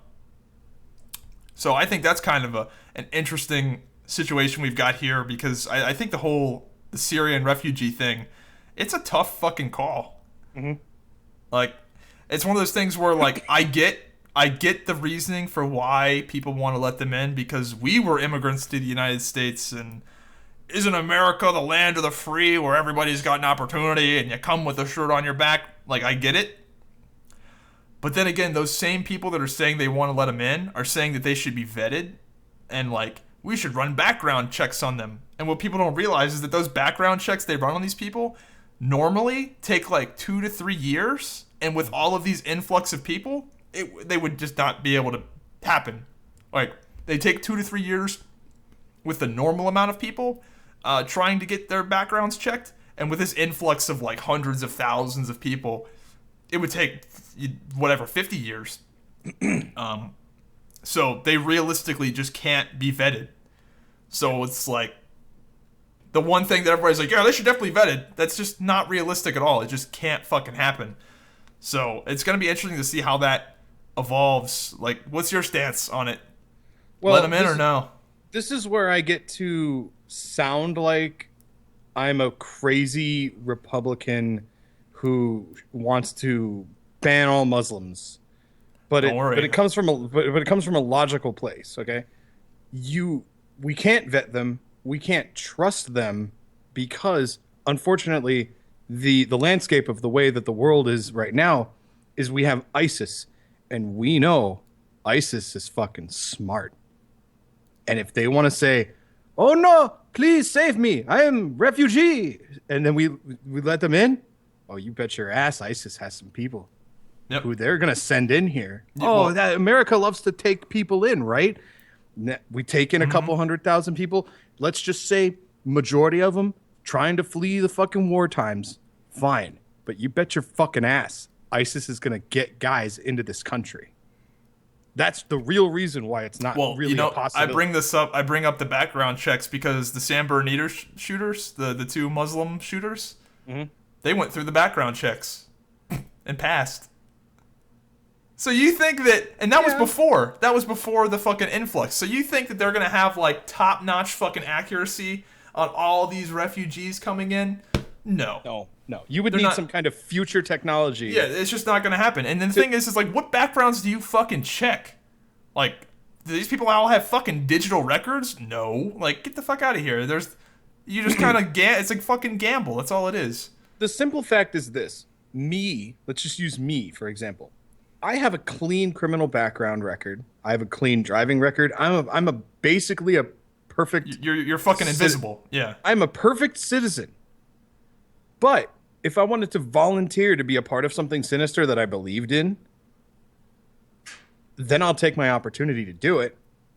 You don't think that these ISIS guys are like, we'll get you in, or we'll convince you to do some shit. Tomorrow, I could shoot up a fucking Walmart, or in a week, once I get the gun, I would absolutely pass the background check to get a gun. Have you seen the new South Park with the guns? Yeah, everyone has a gun. Like, wow, what did we do before these? Dude, everyone's pulling a gun on each other. My favorite part about that whole episode was fucking, they're sitting there, and I think Stan's like, we need to get guns. And Eric's like, how the hell are we going to get guns? And then the next scene is like, okay, we got guns. Okay, we got guns, now what? Like, it wasn't even like a process. It's like, oh, you want guns? You just go get them. Like, whatever. Yeah. Shut up, Leslie! I like this season of South Park so far. I thought it was pretty good. It sucks there's only 10 episodes. Like, don't they do like 2 seasons a year though? I think they do. Well, yeah, 2 seasons a year, maybe 1. But I thought they did more episodes per season. Yeah, that's what I thought too. But they only did 10 this time. Yeah. But yeah, just to make sure that I made my point on that whole thing is I could have sinister thoughts and execute them. And there is no fucking background check that is going to predict that I might kill some people. Yeah, the thing that people don't want to like, that people don't want to think about is that if we let in a bunch of people, we're gonna let in some terrorists too. Like, it's just gonna fucking happen. Yeah, and terrorism is a very weird sort of way of destruction. It's not something you can just get rid of. It really is sad that we call it the war on terror, because it's like, really? You can't win it. You can't win. Yeah. See, that's the difference between wars and what's going on. Wars can be won and lost. It's like the war on drugs. It's only there so that people can make money off of these prisons that we put people in for minor drug offenses that shouldn't even be legal, But that's it can definitely be contained. I remember seeing one fucking thing. I was watching some news thing, and they were like, well, we shouldn't deny people access to this country based off of religion. We should just do it based off of where they're from. And people were like, yeah, that sounds more fair. It's like, that's the same fucking thing. Like, it's like, you think a bunch of Mormons are coming over from fucking Syria? Like, get the fuck out of here. Right. Like, I can't stand the fucking high horse that people, like, I don't know what the answer is to this. Like, it does suck that we, like, really can't, like, no one can help these people out without seriously making themselves vulnerable and having, and let's be real, like, these people are going to be a big burden on the fucking economy too, because they're not coming over with like skill sets and I could be wrong. There's probably going to be some fucking guy in the comments going, you don't know that these Syrians are coming over with IT skills and training in growing job fields. It's like, no, I don't think so. No, I think unfortunately they're not. I think they're going to be burdens on the fucking welfare systems that are in these countries. And I feel like Germany in particular, I believe, has a very good welfare system. And, oh my god, you got a whole bunch of fucking new people on it now. So maybe that's why they're cutting back on how many people they're letting in. And it does suck because it is sad. You know, you want to help these people out, and a lot of them are innocent. They're fine. But, like, fuck. Like, part of the reason I don't want to do it is because it's a monetary thing. Like, we got enough fucking problems here as is. And I know it's, like, the Republican, like, we got to take care of our own first. But, like, seriously, it is fucking absurd. Yeah. This American dream shit we're shoveled in school about how we're the greatest country and we're friends to everyone and we'll let anyone come into our country is realistically it's a fucking pipe dream because we have people here now. We have people being born here. So we really can't. But we at the same time we don't want to sit there and go, we don't allow you to come in. Because in the it's definitely the un-American 1820s or whenever to the not fuck. let them in, but yeah, because it does of suck. the ye old storytellings of young America and like people showing up and seeing like the Statue of Liberty and being like, oh man, opportunity. Like, guess what? It's 2015. Point to me where there's opportunity in this fucking country right now, and I will be shocked. Yeah, it's just like I would rather really watch want to videos. compete with. Yeah, I would rather watch videos of Indian people shitting in the lake. That's how fucking Designated. bored I am. Yeah, designated lake to shit in. So, I mean, like, come on, dude. What are you going to do? Really? It's like that episode of, speaking of South Park, it's like that episode of South Park where people from the future time travel to the past where the wages are really good. And then they just, they send that money, they put it in a bank account and let it sit so that their future families get that money. And it's like a huge, it's like more money than what they'd have now. yeah. And they designate racism on them. They call them the go backs because they go back in time. I actually haven't seen that one, but oh god, I don't know what season it is, but it's like all humans look the same because we've evolved so much that we're all like one skin color. But yeah, I think it's super annoying that people like think that that's like a no-brainer, that Syrian refugee thing. I think that's a particularly complex thing, and it's going to be interesting. You know, Donald Trump's anti-Muslim thing, I think that's going to work out for him. Like, it didn't hurt him, and I predicted that in the last podcast. I said it's only going to make him more popular, and I think it has. And I bet Donald Trump's dick would get so hard if there was a big terrorist attack right before the election. Like a bunch of Muslims blew up some fucking thing and killed like 3,000 people. Like some huge coordinated attack right before the elections. Dude, fucking game over. He wins. That would get him elected. Game over. He wins. Yep. Oh my god. And what I think is real interesting about Trump's anti-Muslim thing, right, is that a lot of people at first were outraged. Like, I'm sure you remember when he first announced it, he was like, and people were like crying everywhere. And now some of these same people that were crying were like, you know, maybe I don't agree with all of it, but I do kind of see he's got a point there, maybe. I'm still like up in the air completely, but it is funny to see how more people are starting to be like, well, I don't know. Like, this is just more proof that our election has evolved. Our presidential elections have evolved into a type of theater. Like, we're so fucking dumb that the election has to be entertaining and exciting for us to even. Dude, I'm not gonna lie. I have kept up with politics more now than I ever have because it is so entertaining. Yeah, like seeing the Donald Trump and Hitler, like the Hitler-esque things that he does is like so fucking just entrancing. Maybe this is how Hitler got into power. It is how Hitler got into power. Maybe Hitler everyone was just like legally. Maybe just like, well, this guy's crazy. We kind of know he's crazy. People have like give him the ball. Give him the ball and let him see how he runs with it. And it's like, get the fucking Jews out of here. Dude, that's what happened. happened. Where are the Muslims? Kill them all, or that's what whatever. happened. It's Muslim killing day. And then when we get to that point, we were just gonna look at each other and go, how did it get to this? And we're gonna say, oh, he was so funny when he said he wanted to get all the Muslims out, and we thought it was funny. Now our country is fucked. It's man in the high castle time, baby. We're fucked. But Hitler did the same thing. When he was rising to power, he blamed a lot of Germany's problems on immigrants and on specific... Oh, yeah. Just, you don't know. Yeah. Like, the parallels are fucking there.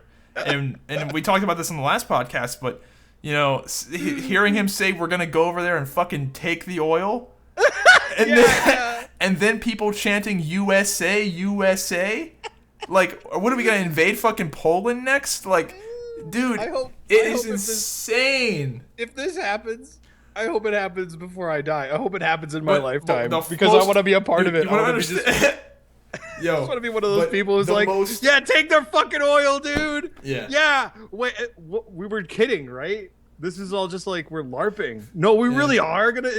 No, don't do that. We were just kidding, man. We're just trying to have fun. We're bored. The most fucked up thing about it, though, is that both of us answered the question the same way on the last podcast. It's gun to our head. You pick Clinton or fucking Trump, and we both picked Trump. Like, it's like, wait, do you want to vote for Hillary Clinton or somebody that is literally fucking Hitler? And you chose Hitler over fucking Hillary Clinton. Oh my fucking god. She's so unreal. What a fucking rat bitch. Like, honestly, how do you lose to Hitler? You'd have to be Hillary to lose to Hitler. I mean, that's really it. I mean, she's just so unlikable. She's so cunty is the problem. It's unreal. Every time she talks, I'm just like, fuck. Oh. Every time she talks, I just imagine if she were president and her talking as president. I'm just like, oh, could other countries hate us even more? But then when Trump, President Trump today signed a bill that made all Muslims have to wear a fucking wristband or some shit, and I'm just like, that would be awesome. Not that I agree with it, but that would be crazy. So that's the thing, dude. Donald Trump would do a lot as a president. He would do a lot. Whether it was good or not, whether it was the right thing to do is anybody's fucking guess. But I think he would actually go and do shit. I think he'd be pretty fucking active. I would like to see a Trump presidency go for 4 months, have him enact a bunch of really shitty, archaic, racist bullshit, and just make it law so that we can at least experience this shit and then go, hey, guess what? We shouldn't do that kind of crap, and we should be more progressive and trustworthy of other people. Muslims, not all Muslims are bad people. Not all Middle Eastern. I want us to experience that. That's the only reason I find entertainment in that. I hope nobody gets their asses killed or whatever. I'm not promoting that. But I really do think we need to go through a shitty presidential, period, where it's like, we can do better than this. Because we didn't learn our lesson with Bush.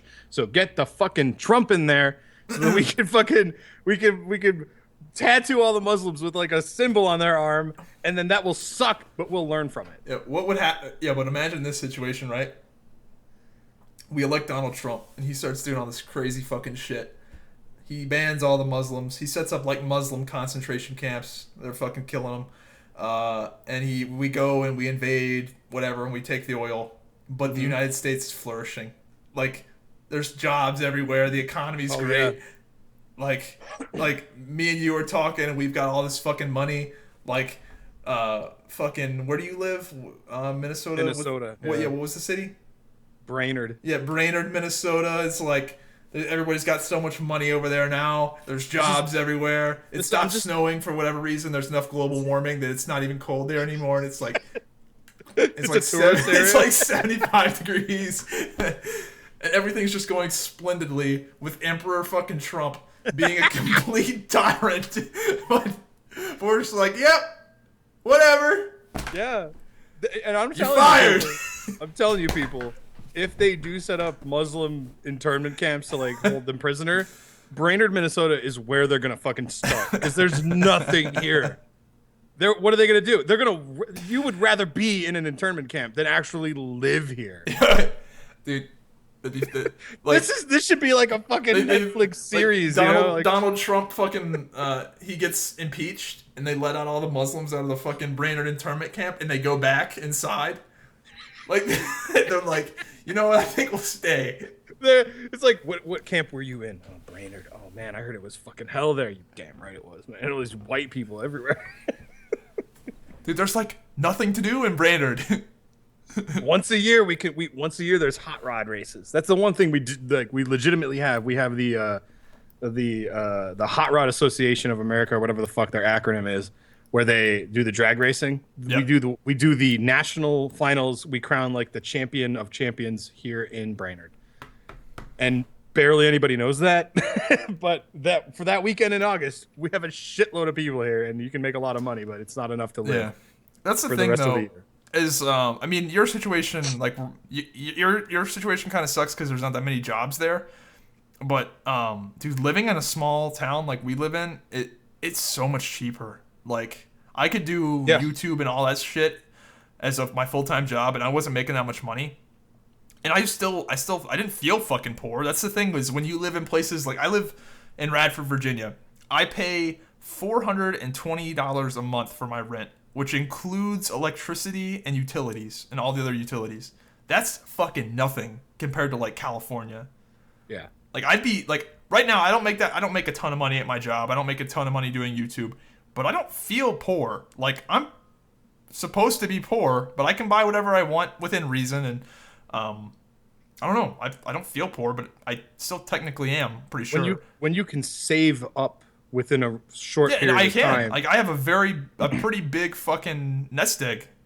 Well, what I'm saying is like you and I are in the poor bracket of America, but what I ideally in my brain is like if there's some shit I want that costs $100, if I can ideally save up over the course of a short period of time, let's say 2 weeks, 3 weeks, and then I can get that thing, then I don't feel poor. The last time I bought something for myself was 2.5 years ago. That was the last thing I paid for that I was like, this is a thing I'm going to buy for me. I don't need it, but I'm going to buy it because I really like it. Yeah, I guess outside of like minor things like Rocket League or whatever, it was like $6. Right. Rocket League, yeah. But that's, I mean, Rocket League would be genuinely something I got for myself. Yeah. And plus, that's honestly probably a business expense too. You're probably going to make your money back on it. Yeah. I mean, I don't think of it like that, but like the last time outside of like video games or when my car takes a shit on me and I have to dump a bunch of money into it, the last thing I got for myself was 2.5 years ago. And it's in eyesight constantly. I'm looking at it right now and I'm just like, that's it. That was the last time I bought something really cool. And I don't go insane about it. Yeah. You know, if I get this job at this restaurant, I'll be able to get something for myself maybe two times a year. The real thing to take home here, kids, is don't get anybody pregnant. That's the thing I've noticed is that all the people that have kids don't have any fucking money. And it doesn't matter how much money they make. Like, I know people that do very well for themselves, but they've got these little fucking leeches following them around. And fuck that shit, man. Well, yeah. I don't make much money, but goddamn, do I have a lot of disposable income compared to a lot of these fucking people. If you had a child support payment to make, a lot of your money would just be... It's like throwing money in a fireplace.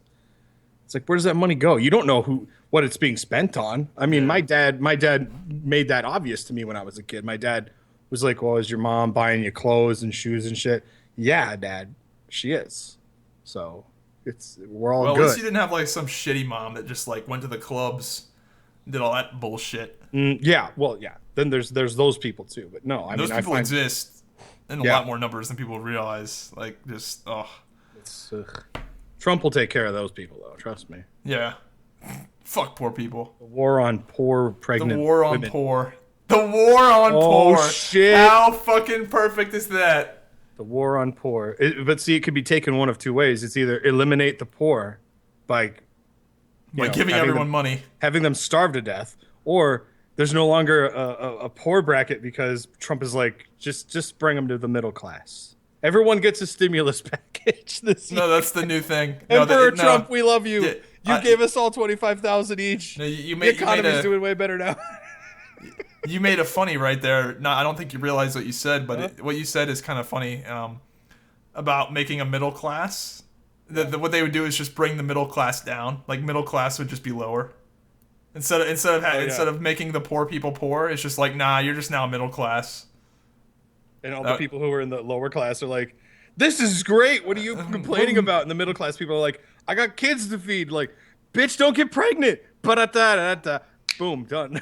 Dude, that is like one of my fucking biggest fears is like getting some chick pregnant. That's like got to be the fucking top. It is. Like, I think I'd actually rather get an STD. Like, I'm serious. I think if you're like maybe not AIDS, but like I'd rather get like a serious STD. I'd rather get an STD. Here's a list of the ones I would rather not get. Thanks, but no, I think if you're a logical human being, male or female, it's a thing that you clearly are looking. I mean, I've dated girls who I've been lucky enough to have dated these girls who are like, I don't want kids. I'm like, good. I don't want them either. But then you stumble upon the ones that are like, you know, you're with them for a few months or something. They're like, oh, what are your thoughts on kids? And it's like, this is the deal breaker now. It's like, I don't want kids. And then immediately they're like, how do I get out of this relationship? So dude, I've definitely thought about fucking vasectomy. Not like yet, obviously. It's too early. Like, you don't want to get that shit when you're 22. Yeah. But, dude, I really don't see myself shifting on this issue. Like, it's one of those things where people always say, like, oh, you always say you don't want kids when you're that age, but like, I really don't. I'm really pretty fucking certain I don't want to get married or have kids. It's more of a woman thing. The female hormones and the way that they're built, they are built to produce babies. So at some point in time in their life, they are really baby hungry. Yeah. I'm not saying all of them, but I mean it's a thing that happens. Oh no, yeah. It's for guys, our primal instinct isn't to procreate. Our primal instinct is to fuck and survive. We don't care about the babies that are made. Fucking is what we primally want. But now, you know, it's 2015. You gotta fucking, you know how babies are made. But yeah. Marriage, I think, is just like you. I think marriage is a complete waste of fucking money, and it's just if you really love someone, you want to get the tax things. Yeah, like I'm not like dissing long-term relationships or anything like that. Like I get that, but it's just like the marriage thing is fucking. Just go to the courthouse, have the witnesses, have your mom and dad, cousin, whoever, and then you just wrap it up, and you're technically married. You don't have to. I don't like big weddings, man. If you can afford it and you want to splurge, do it. But if you can't afford it, don't go into debt because you had this nice wedding. Come on. I'm sure you've seen your friends get married and shit. The friends you had like in high school or whatever. And my friend Ken got married twice, but he got married twice via the going to the courthouse and doing the witnesses thing. They didn't have a marriage celebration or anything like that. And my other friends, they had small weddings, like at parks and shit. I've never been to a family member, or not my family members, but friends of mine's weddings that have been like this extravagant thing. Because it's really good because I don't have to rent a tux. It saves me money. I can just show up in a nice shirt and jeans and be like, congratulations, I love you guys. You're married. Have a nice life. Yeah, dude. I see my friends like I did it. Facebook is one of those things where like I didn't fuck with Facebook for like a really long time outside of like my like Zybak TV Facebook page. Mm-hmm. But I've recently gotten into like stalking people on Facebook, and it's real fun. But just like seeing all the shit of like people I know like that were real dumb and now they've got kids, it's just like, oh no. And then I see people that are like getting married. Like one of my friends is my age and he's getting married. It's just like, fuck. Your life's over now, man. That's not so much that. Like she's a nice girl, whatever, but like, fuck. I'm sitting here like, do I want to jerk off today or do I want to wait before I take a shower? Like, it's one of those things where it's like you want to jerk off like right before you take a shower because you feel like you got that like good value. It's kind of like when you take it like if you dude it's one of those like high value plays. If you can jerk off, take a shit and then take a shower, like you jerk off, take a shit, then take a shower. That's like what billionaires do. Like when you read about those like papers, like habits that billionaires have, where they like like I guarantee like jerking off, then immediately taking a shit, then taking a shower. That's got to be up there, man. Yeah.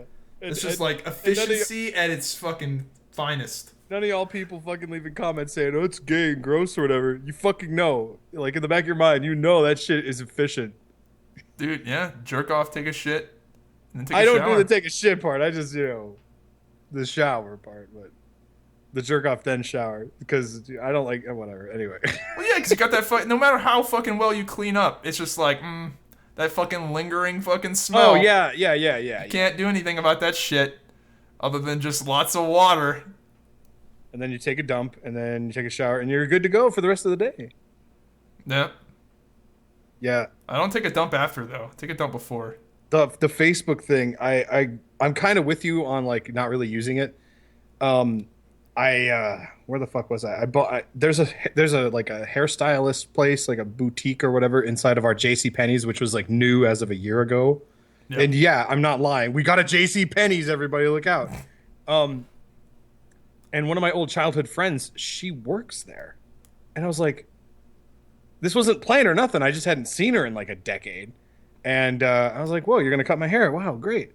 And we're talking to her, and she was, with some guy or something. We were talking about like her life and stuff. Because we've been friends since we were like 5, 6, 7, 8 years old, Yeah. And then and I was like, I wonder what she's doing on Facebook. And I just, stalked her on Facebook for a while. And it's one of these tragic things where like I'll check out her posts, and she posts a lot of like inspirational quotes of like find someone you really like, and they'll never hurt you, and it'll be great. It's one of those things like you just got out of a bad relationship, so you're gonna post some shit that makes you feel better. And then she gets into another relationship, and then she gets out of it, and she's fucking like, men don't treat women well. And I'm just like, oh, those are the best. I'm just like, girl, if you like knew me, you would not go date anyone else. But unfortunately, I don't look handsome, so you're gonna bump into all these fucking guys. And so I kind of laugh at it. I'm like, oh yeah, she's in another relationship. Let's see how long this one lasts. Dude, that's like, I know you feel like such a dick doing it, but like you would like to look at all the downtrodden people on Facebook, right? Like, and let's see what's sort of like, oh, I'm feeling real shitty about myself today. Let's click over to this guy's page and see where he fucked up. And it's not like an everyday thing, because she's really the only person that I know where I'm like, yeah, okay, let's see you make another bad decision. Because I gave her my number, and I'm like, we should hang out, and she didn't call me, so I'm like, okay, fine. But that's the only, and I don't do it every day. It's just like a sometimes thing, because Facebook is still a sometimes thing for me. Like I get notifications all the time. Oh, so and so tagged so and so, this and that, and I'm like, all these people I have on Facebook as friends, I don't know any of them, because they're all from YouTube. Oh, see, I never made that mistake. I always had the fan page. Like I figured out, like I set up the fan page. Like I think that's like a big rookie mistake a lot of people make when they set up like Facebook for like YouTube, is that they add everybody to their personal Facebook. Luckily, I never made that mistake. Yeah, I accepted all these friend invites and shit, and you can't en masse delete them all. You have to delete them like individually.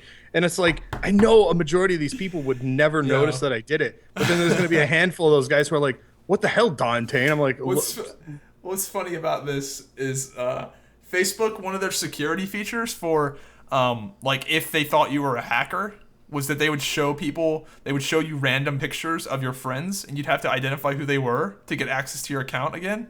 Oh yeah. So like anybody that had made that mistake just got locked out of their Facebook account for a really long time before they changed that. Because like imagine if you have 5,000 people added to your Facebook friends account, your personal one, and they would be like, hello Dante, we don't think you're the actual Dante, so in order to prove that you're actually you, who is this a picture of? Right. And it would be like some random fucking fan, and you'd just be like, I have no idea. Yeah, I haven't had that happen to me, but I do get a lot of notifications like, so and so invited you to play this game, and I'm like, I don't know any, I don't think I'm getting the authentic Facebook experience. Yeah, because there's so many people. But to delete them all would take like 5 hours. I might actually do it, to be honest, someday, but because I did it on Steam, you can just mass delete everyone. I never did any of that. Never added a bunch of people. Like never added a bunch of friends. I'm such a little fucking cunt when it comes to getting on my friends list, like on Xbox Live or something. Like you have to be better than me to get on my friends list. Like I'm not even joking. Like I'll party up with random, like I'll be like, hey guys, I'm playing, I haven't done this in a while, but what I used to do was be like, hey guys, I'm playing some Black Ops 2.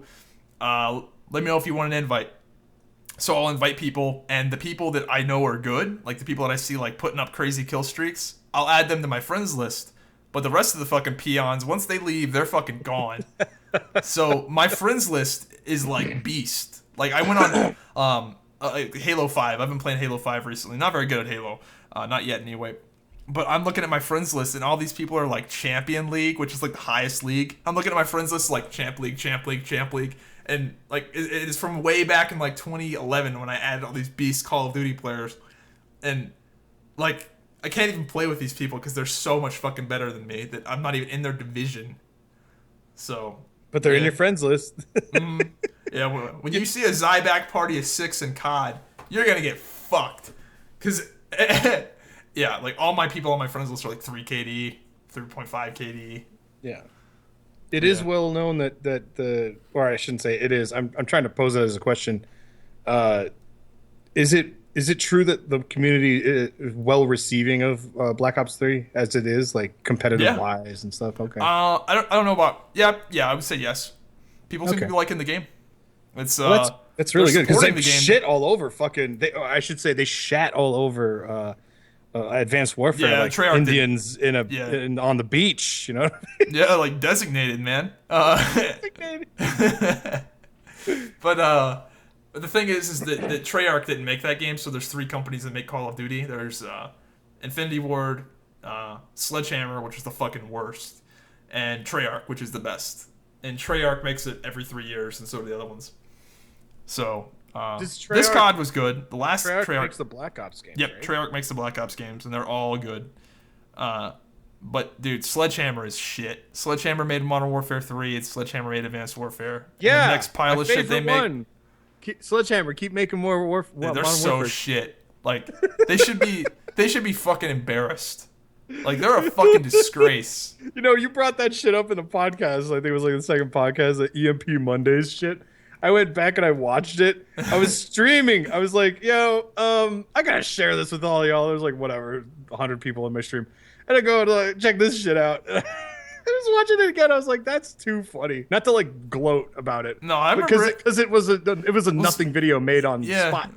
But I thought it was just so hilarious. I'm like, oh man, the mechanics of this. You thought it was so hilarious, but like when that came out, when I was playing a lot of Modern Warfare 3, I was so infuriated by those mechanics of like some guy getting like 15 non-consecutive kills. Like you could go 15 and 30 and get that fucking thing that fucks me over and takes my kill streaks out. And then the guy who, whatever the hell kill streak it is to get the Osprey Gunner is like 19 and 0. Yeah. Oh, enemy Osprey Gunner incoming. Beep, boom, done. Dude, I have a video called Why Modern Warfare 3 Sucks. And it's literally like all of the bullshit that could ever happen in that game condensed down into like, I think it's probably an 8-minute video. But you see me like spawn killing people, and then I get spawn killed, and then I spawn, get knifed, and then spawn again and get knifed immediately again in the spawn. Then I start doing well, and I get an Osprey Gunner, and it gets shot down immediately. Then I start doing well again, I get another kill streak, EMP. Then I'm on a kill streak again, and then the fucking welfare no-skill multi-kill stealth bomber comes in and kills me, which you can't avoid. Yeah. And the guy that fucking killed me with the thing was, I shit you not, like 8 and 34. And I couldn't believe it. Yeah, Modern Warfare 3, not a good one. Advanced Warfare, definitely not a... Advanced Warfare could have been okay, but the skill-based matchmaking shit in public lobbies was just ass.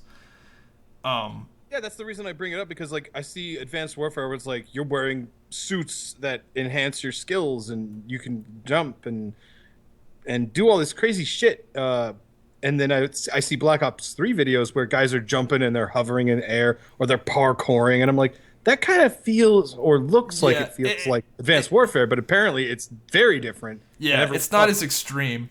It's not like in Advanced Warfare you can just like you thrust really far and really fast. And you can thrust in all different directions, whereas in Black Ops 3, it's more of like a jetpack, and it's momentum-based. So if you're running forward and you hit that button, you kind of like scoot in the air.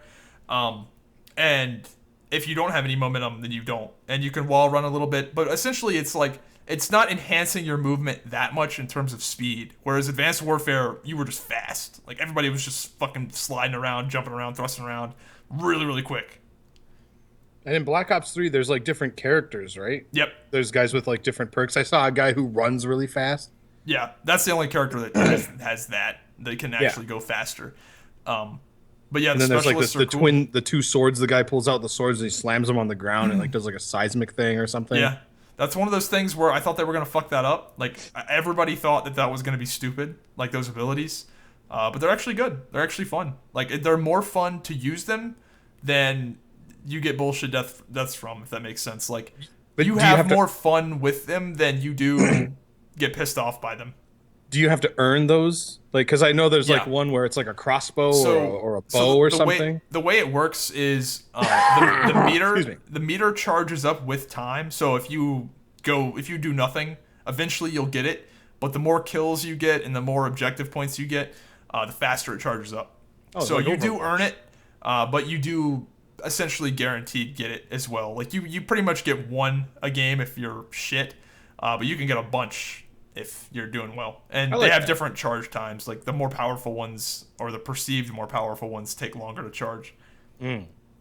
That's cool. I like that. I like that in Overwatch, and if it's doing that in a Black Ops game, then that's... Yeah, I thought they were going to fuck it up with Black Ops 3, but it's actually pretty good. And people are liking the game, and I played the game not too long ago. It's good, and I've been playing Halo 5, and it's fun. FPS games are pretty good right now. Yeah. Well, thanks for clearing that up, because I had been hearing things left and right, like, yeah, it's not that great, but... Well, people always talk shit about the most current COD, but from what... As somebody that's, seen the cycle happen a lot, this is a good COD.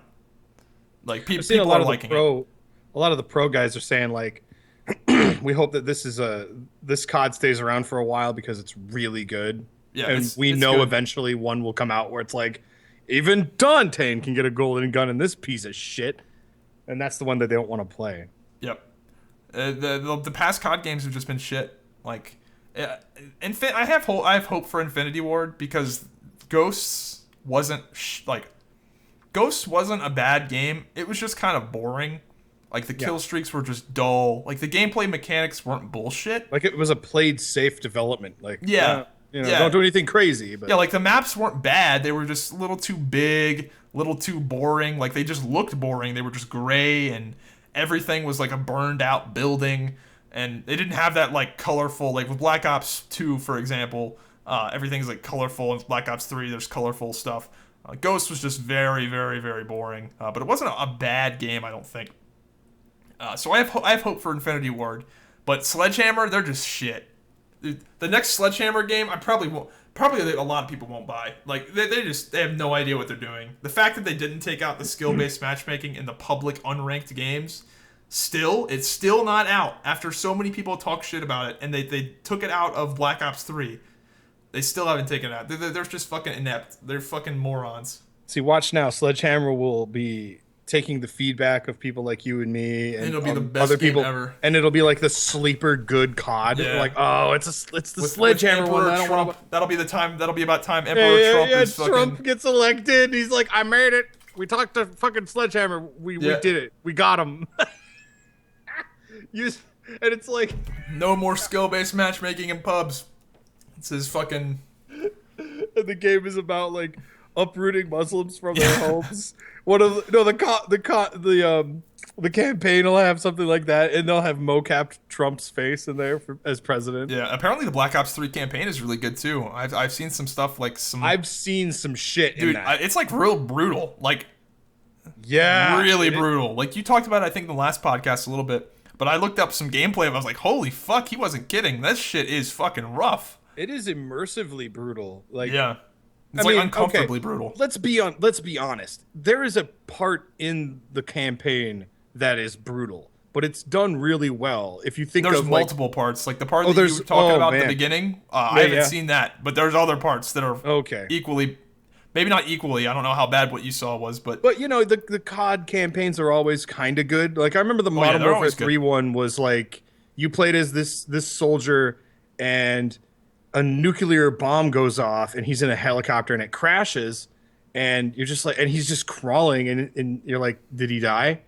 Or there's another one where you play as a soldier. You get attached to these characters and he just gets killed outright. You're like, that's bullshit. But there's always a setup and a payoff in these campaigns. Like with Modern Warfare, was it 3 where you pull the knife out of yourself? And throw it at the end game. I didn't play the Modern Warfare 3. I was so disgusted with that. I think it was that one. You get stabbed in the chest, and the bad guy's like, that sounds right. You're fucking dead. He goes to grab the gun to shoot you, and you have to like spam a button, and you pull the knife out of your own chest and throw it at his face. And I was like, this is amazing. I love this. Yeah. But then multiplayer is just like bang bang shotguns, EMP. Call of Duty has done some ballsy shit with their campaign for sure. absolutely one of the most fucking baller things I've ever seen in a video game was that No Russian mission in Modern Warfare 2, where you shoot up the fucking where you're doing a false flag attack, and you're pretending to be I can't remember who you're pretending to be, but essentially the Russians shoot up their own fucking airport. That you go in. Oh yeah, you walk in with machine guns and murder civilians. Yeah, and that was right close to after that game came out in 2007 Modern Warfare 2, maybe 2008, something like that. I don't remember, but I remember what you're talking about. Yeah, that mission, that was fucking gang. For them to do that shit right after, like that was close to 9/11. Whoa. You just straight up murder motherfuckers, like hundreds in this airport, and you come out of an elevator and you see the civilians are looking at you like, what is going on? And you have these huge fucking machine guns. Yeah, and it's a fucking it is uncomfortable to watch. I would say, like as a storytelling device, it's brilliant. It works because you're playing as the bad guys. Yeah. But then the latter parts of the game are like, we got to kill these people. Yeah, they actually we do because I murdered 20,000 people. They actually ended up patching it because it was like one of those things where people were like, I don't want to fucking do this because it does make you feel uncomfortable, and they patched it to where you could skip that mission if you wanted to. Yeah, I remember hearing about that. Yeah, it is fucking uncomfortable. I remember playing that shit. I was like, this is fucking pretty uncomfortable because you're shooting them and they're crawling away and shit, and you're just blowing their heads. It's pretty rough, so got to give credit to the old Infinity Ward, pre-Activision lawsuit, because that was gangster. That was some stuff. Yeah, I don't remember the Ghost campaign actually being very compelling. That's the thing. It's the most that the whole game is just not memorable. All of it. I remember being in space and shooting a space gun in a space satellite dish or something, but there was never a moment where I was like, I remember the story that. Sucked dick. It's like it was like, we got to go get Rourke because he's the mean ghost. Just like, and Rourke's like, you fucking didn't save me. And he's like, we tried to save you. He's like, not good enough. I'm evil now. It was awful. Fuck ghosts. The Advanced Warfare campaign actually wasn't that bad. But it wasn't that good either. But the whole Kevin Spacey thing was pretty cool. Yeah. Yeah. Because of House of Cards. Ugh. When the fuck is the third season for that coming out?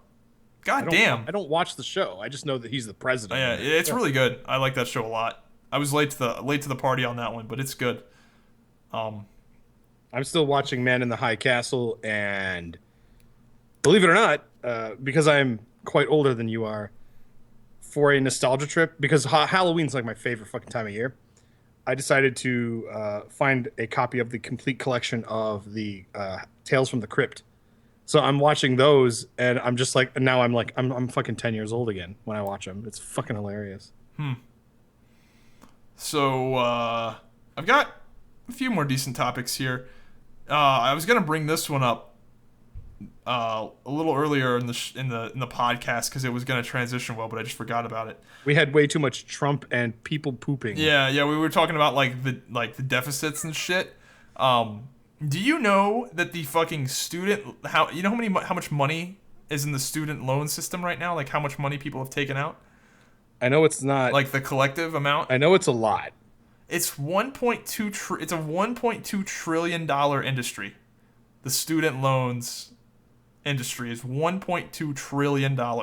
Yeah. That's insane. Yeah, and I'm one of the people on the small end of the spectrum, where I only took out like $5,000 when I went to college. Yeah, I didn't take out and I'm still paying it back, but I'm at that point right now where I literally can't make a payment. And so I tell them, like, look, I either pay you or I go on the street. So I would rather not be on the street. And they just keep hounding me. And I'm just like, look, you just need to be humane about this. How long have you been paying on that $5,000 for? Like, since 2009, but I haven't really paid that much. I'm one of those people who went to college. Like minimum? No, I don't even pay them. I just tell them. I tell them, listen, I can't pay you. You need to understand that I can't. I can't. Look, if I made money, I would be like, what do you want? $100 a month? Fine. If I made money, because I only this is also part of like how fucked up this is, right? I took out $5,000. Mm-hmm. It is now $10,000. how much Yeah, I that's owe what I because was of gonna ask. I was interest. gonna say how much. Yeah. So like, That's so. I'm just like, listen, if I made money, I would be paying you guys the money so that you fucking quit bothering me. But unfortunately, I fucking don't have it. Yeah. So, you know, every time someone calls or whatever, I'm very nice to them because I'm just like, I know this is your job. But what did you say it was? 3 trillion? No, 1.2 trillion. That's not shocking because like a friend of mine's wife, she went to a really good college and now she's a school teacher and she's in debt like over $100,000. I'm like, and she's a teacher? What? Oh, man. What? That blew my mind. I'm like, that's so much money. But like, So the way she explains it really quickly, the way she explains it is she had to go to that school because that school has a good name. So when she graduated, when she would try to go and find work, she says, she puts the name of the school down, and that's an incentive for them to hire her as opposed to, you know, going to this school or that school. Like this was the big school to go to if you wanted to be a teacher. And I'm just like, that's insane because that goes into how much money was spent to get that education, and she's a teacher. So she's going to make not that much money. And I just was like, that's so sad. Yeah, it's fucked. The thing is like, obviously your case, you're not really the perfect example of what you should do when it comes to student loans, but you know, you're in kind of a shitty situation. Absolutely not, no.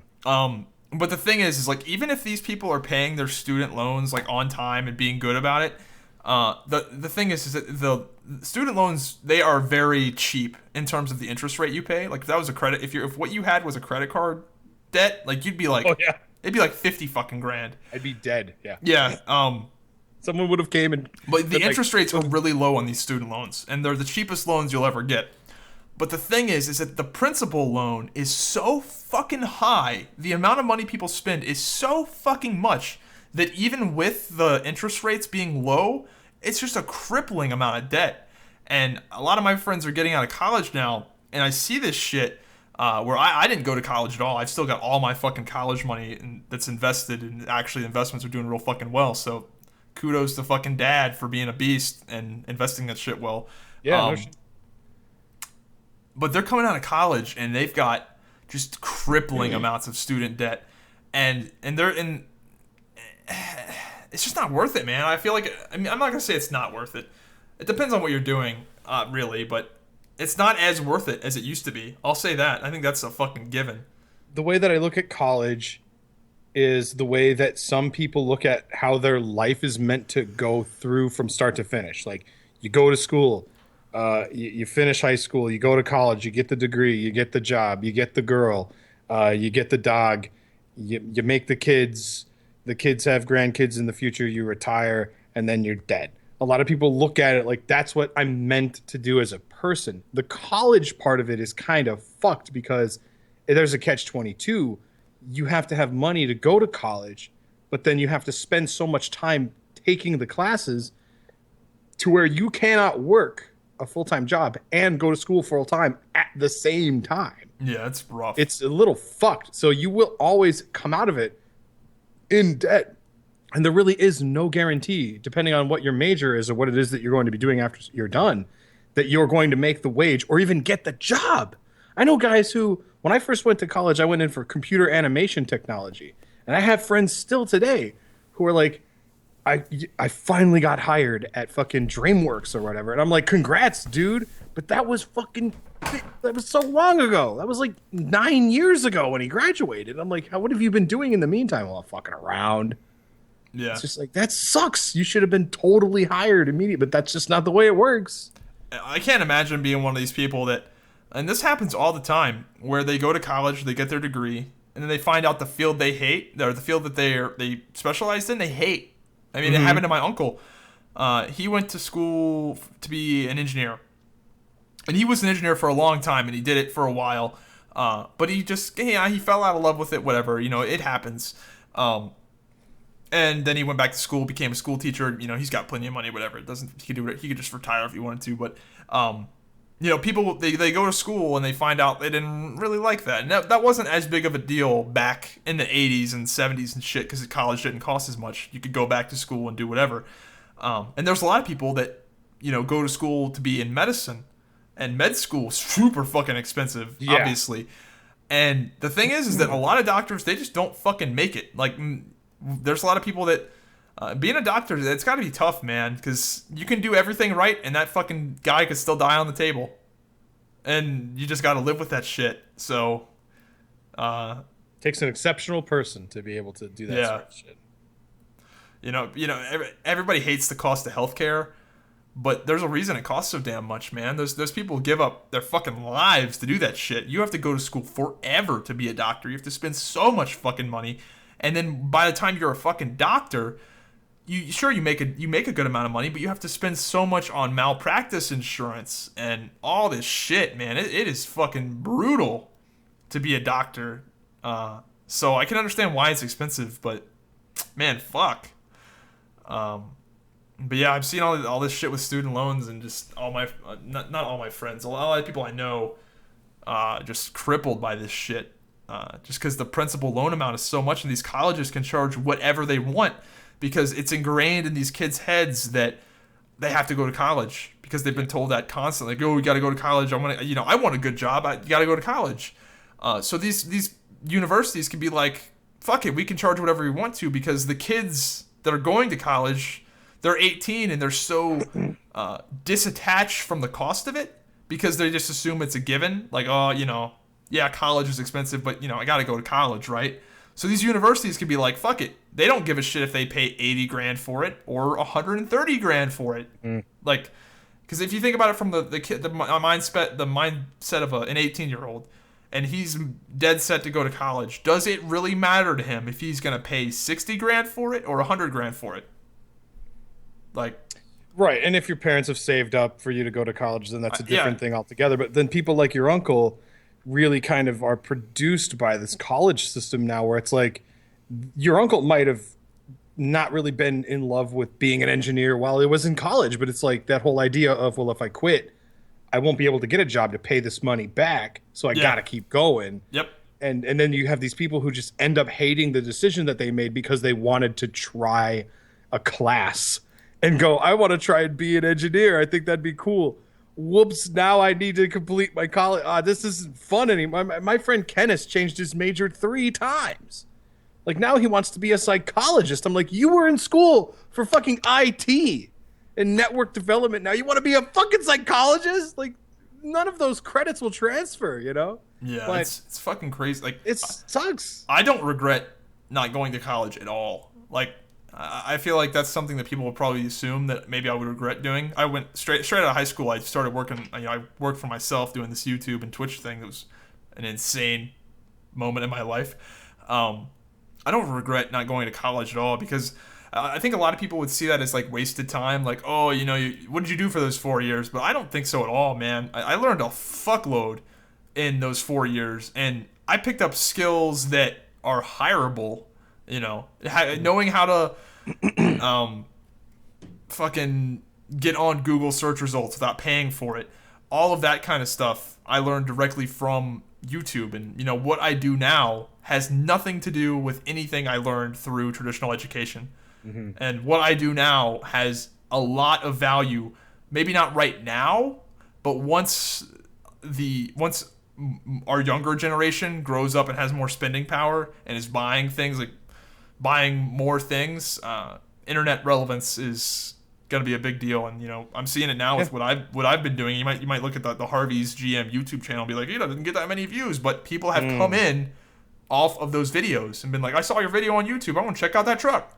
It's like, fuck yeah. Like, one of my neighbors basically, one of my neighbors does that exact job, where his job is to film the vehicle, talk about the features of the vehicle, and encourage the person to come in and check it out. Yep. And I think that's like an awesome job. Unfortunately, he's the only guy they have doing it. And I'm like, you need at least 1 or 2 people. Well, depending on the size of the car dealership. This is a giant fucking car dealership conglomerate we have out here. They have 1 car dealership, they have a second car dealership, and then they have all of them are themed for like different people. Like, are you a truck person? We got all the trucks at Mills, GM truck. I'm like, what the fuck, really? And they only have this 1 guy working at the big place. But no, that's important. And people come, like you said, they go, I saw this. it makes sense. Another thing that you can even say, as far as like skills picked up while doing this, I actually am. I'm going to create a fake title for a job that I actually have. Right. So I am a social media consultant for one of the people who lives here. He's an artist who creates this crazy, disgusting body horror art using like Barbie dolls and like skeleton toys and crazy shit. But it's awesome. Yep. And he wants to get his shit sold, but he knows absolutely next to nothing about Twitter, Facebook, and YouTube and how to spread out your social reach. And I'm just like, I don't mind helping you if you pay me some amount of money per month. Granted, we're not off the ground yet. We have a trailer for his YouTube channel. But when I told him, I'm like, when this begins, you are going to want to get your shit out there so fucking hard. You're going to have a rock hard cock being for this. relevant on the internet is definitely a thing that is So huge now. I created a brand for him. That's another thing you pick up when just doing YouTube stuff. I mean, like, you know, I created his channel, his banner, all of his shit so that it's all relevant around his social network. And I told him, I'm like, again, not to repeat myself, but I said, once I put a video up, you're going to fucking be addicted to this shit. We put out a trailer of him just talking like, welcome to my channel. This is what I'm about.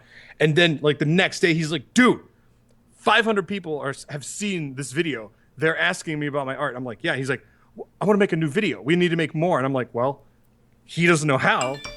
And it's not something I can teach him. Yeah. So he has to come to me. And so like today he was texting me. He's like, but yeah, when can we get together? I'm like, I'm talking to the podcast. We'll talk after the podcast is over.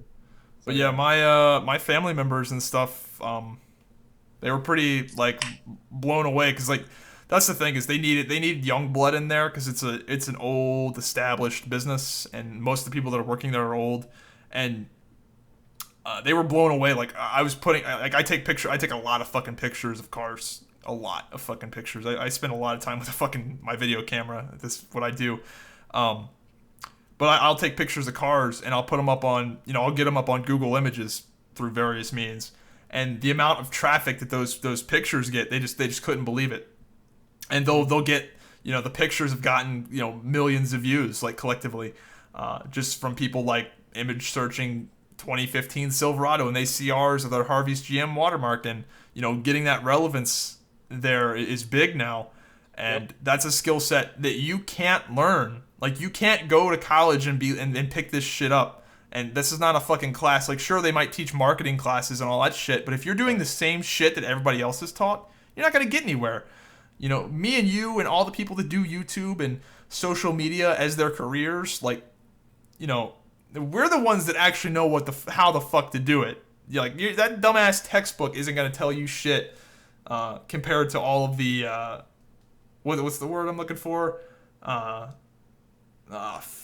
Anecdotal knowledge that we have, all the stuff that we've learned by just doing it and being around it and being immersed in this fucking craziness for years and years and years. Yeah, and because it's a new and evolving thing, we're born in it. It's organic to us. We've seen the highs and the lows, the what not to do, the what to do, and that's really a part of it. And you can't like they say on NXT. I'm gonna make a pro wrestling reference that you will not get. You can't teach that. Yep. Well, that's something that happens in that's something they say in sports. Like you can't coach that. Right, but that's like when some guy fucking jumps from the free throw line and dunks over some guy's head. That's like an example of being like you can't coach that. That's just a thing that guy's got. But yeah, no, it's kind of what I've been doing, and it's nice. It feels good, man. Because kids who go to school, and if you go to a classroom in a college somewhere, and they're gonna teach you how to be a YouTuber, because wasn't this brought up? Did we talk about this? Was it me and you, or was somebody else? But people were saying like, isn't you being a YouTuber gonna be a fucking college class at some point? You couldn't teach it. Yeah. Let me just point this out. If you see an opportunity to go to school, to become a YouTuber, and that is a fucking scam. You are going to go to that class, pay that money, and get out, and you're going to be one thing, and I'm going to spell it out for you. SAWFT. Soft. You aren't going to know shit. Another pro wrestling. I just needed to get that in there. Yeah. But yes.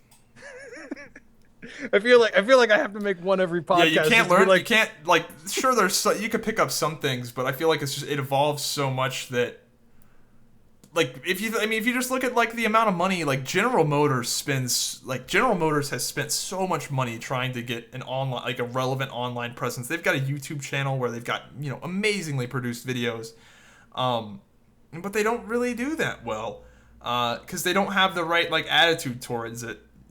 Like, and I got a comment on one of my videos that I put out for the car dealership, just talking about the features of a truck, and I put like a Darth Vader reference in there, and I cut to the movie. It's the Midnight Edition Silverado video if you're interested, but essentially I made a lot of jokes and like funny little quips, and I referenced it as... Was the joke that you can go see Star Wars at midnight release or something? No, that wasn't the joke. Oh. But the joke was, it's a blacked out truck. Everything's black on it. And I said, this is the truck Darth Vader would drive. And then I cut to Darth Vader in the movie saying, that is correct. Like, so like stuff like that. And people really like that because it's different. It's not the same old, like GM could put out some amazingly well-produced video with awesome camera work and lighting and all this shit, but it wouldn't have that like organic flair, like funniness that I think my video has. Yeah. The way that I look at it is, if I'm trying to promote something and if I feel like it feels like an advertisement, then that's it's not the whole working. thing. Yep. Yeah, and I try to make it fun, and some guy said, and he said this is kind of funny. He's like, dude, these videos are really good. You should think about doing this professionally. It's like, that's funny you say that because I fucking have. By the way, this is professionally. Yeah, and that's the difference. But like, they just didn't know, because that's the thing, is that they like the video. Like, that's the whole point. Like when I take the pictures, like at one point, I was thinking about getting a green screen to like put the cars out in front of a green screen. And because I could get the lighting perfect and do all that stuff when I take the pictures. But then I realized, like, no, the people want to see the cars out on the lot. And yes, I do everything I possibly can to make the cars look as good as possible with some, photoshopping here and there or whatever. Nothing too fucking deceivious. But I make them look really good, but you see them in the fucking out by the dealership, like where you would see them if you went to look at them. But they look amazing. Because that's going to get somebody to come in and go, yep. I saw this video about this blacked out truck. I want to take a test drive. And someone's going to pull that truck out and go, you know what? I think he might have shot that video right here. This is really kind of cool. Whereas if I would have had a green screen and set up artificial lighting indoors and then cropped out the background and had it be just like a white, sleek background like you'd see in a stock image. Yeah. Like, it would just be a stock image. Like, like somebody would look at that and be like, "Damn, that like people wouldn't be like, damn, that truck looks good," because they would know it's a stock image. Whereas like when you go to McDonald's and you see the cheeseburger, you're not like, "Damn, that looks good," because you know that you're not gonna get that fucking cheeseburger. There's a very beautified photo of a burger like, that will look nothing like what I put in my body. Absolutely. Yep. So that's the kind of stuff that I feel like you just gotta be in it to know it. And I feel like I don't regret not going to college because I didn't know what the fuck I wanted to do. I didn't spend any fucking money. Right. I got all this fucking, like, that's one thing my family did. Like, my family's pretty well off, but none of the kids are spoiled. Like, we don't drive like fucking crazy cars, even though, we're pretty well off, and none of us, I would say across the board, the kids aren't shitty. Everybody's pretty cool and everybody works hard. No one's driving drunk and getting people killed and then blaming it on some disease they made up. Like, I would say my family's in the position to where some of the kids could be like those snobby, shitty, rich kids that you went to high school with. That some people went to high school with, if you know what I mean. Mm-hmm. Mm-hmm. But that didn't happen because everybody lived within reason. All of us have the fucking hardworking values and whatever. But I will say, the one thing that my family did real good for the kids is the education fund is fucking legit. Like, I gotta give fucking props to my family for that shit, because I could have gone to school for like I could go to school and pay whatever crazy fucking thing I wanted and still have money left over. I could buy a fucking house with the money that they set aside for that shit. So yeah. I gotta give fucking props to them for that. But no, I don't fucking regret it, because I feel like I picked up some skills, and I might go back and do something one day maybe, but I don't particularly think it's worth it. I just don't. to touch on that just a little bit, the instance of the Zybak that does what you're doing now, where it's organic and you didn't go to college and you're filming these trucks and you're advertising for the business.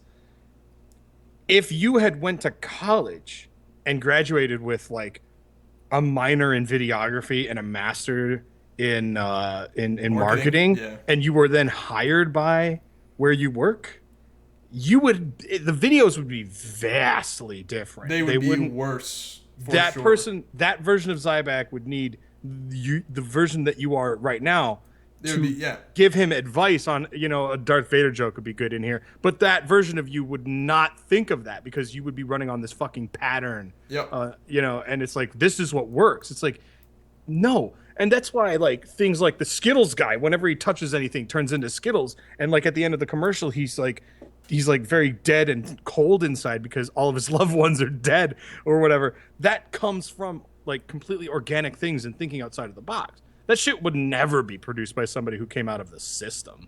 Yeah. And I try not to be all like the system fucking, like, I understand that education absolutely has its purpose. And I don't want to be one of those fucking hippies that's like, fuck college, man, it's the institution. I get it. Like, you want your doctors to go to college. You want your engineers to go to college. You want all this fucking, you want all the people in the STEM fields, what science, technology, engineering, and medicine. They call that the STEM degrees. You definitely want that. But outside of that, man, I just don't. You don't want your doctor to be like, well, I mean, I've been on the internet studying it for 8 years. I guess I'm pretty good. Well, dude, what's fucked up though is that all these doctors, like especially these older doctors, they don't know shit.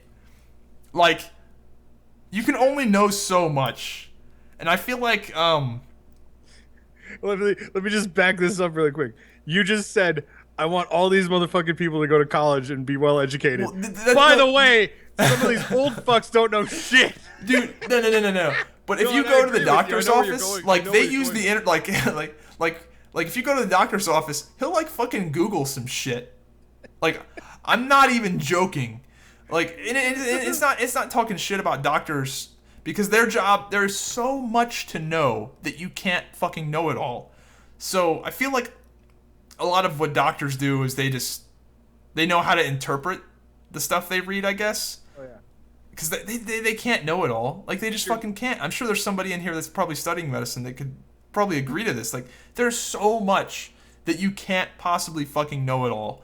And I feel like a lot of these doctors are probably just, like, looking shit up almost as much as we are. And you're lucky if your doctor chooses to Google something they don't know. Well, you hear about these doctors that they get paid to prescribe shit. Like, yes. Like, it's insane.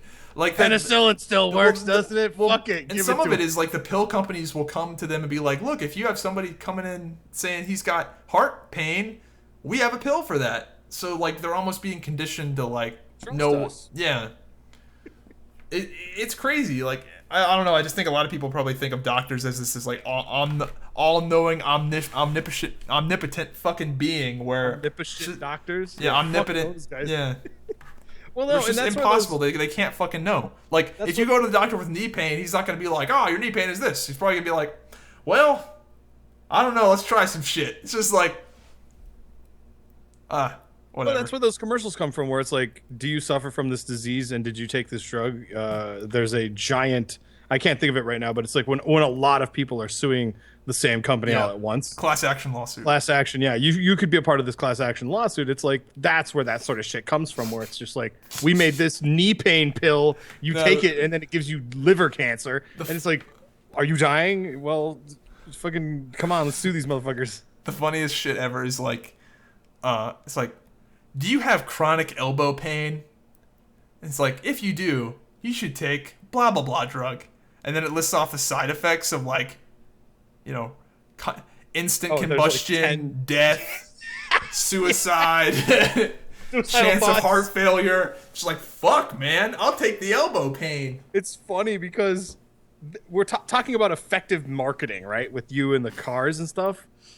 I watch Ring of Honor, which is pro wrestling. It's like an independent production, but they have like television, or they're on the internet or whatever, and they have a commercial It's for like a knee brace, like if you have knee pain. So the commercial is literally Jay Lethal, like their world champion, who is a fantastic wrestler, by the way. He's sitting there cutting a promo, and he's like, "Does knee or back pain give you a problem? Well, kick out with this fucking knee brace provided by blah blah blah." Used to call his phone number, and I'm like, "That's amazing," because these people are like, they know that they're marketing towards pro wrestling fans, and just using the terminology like "kick out of that knee pain." It's like, all right, you got me, Jay Lethal. I'm gonna get me a knee brace, you know? Yeah.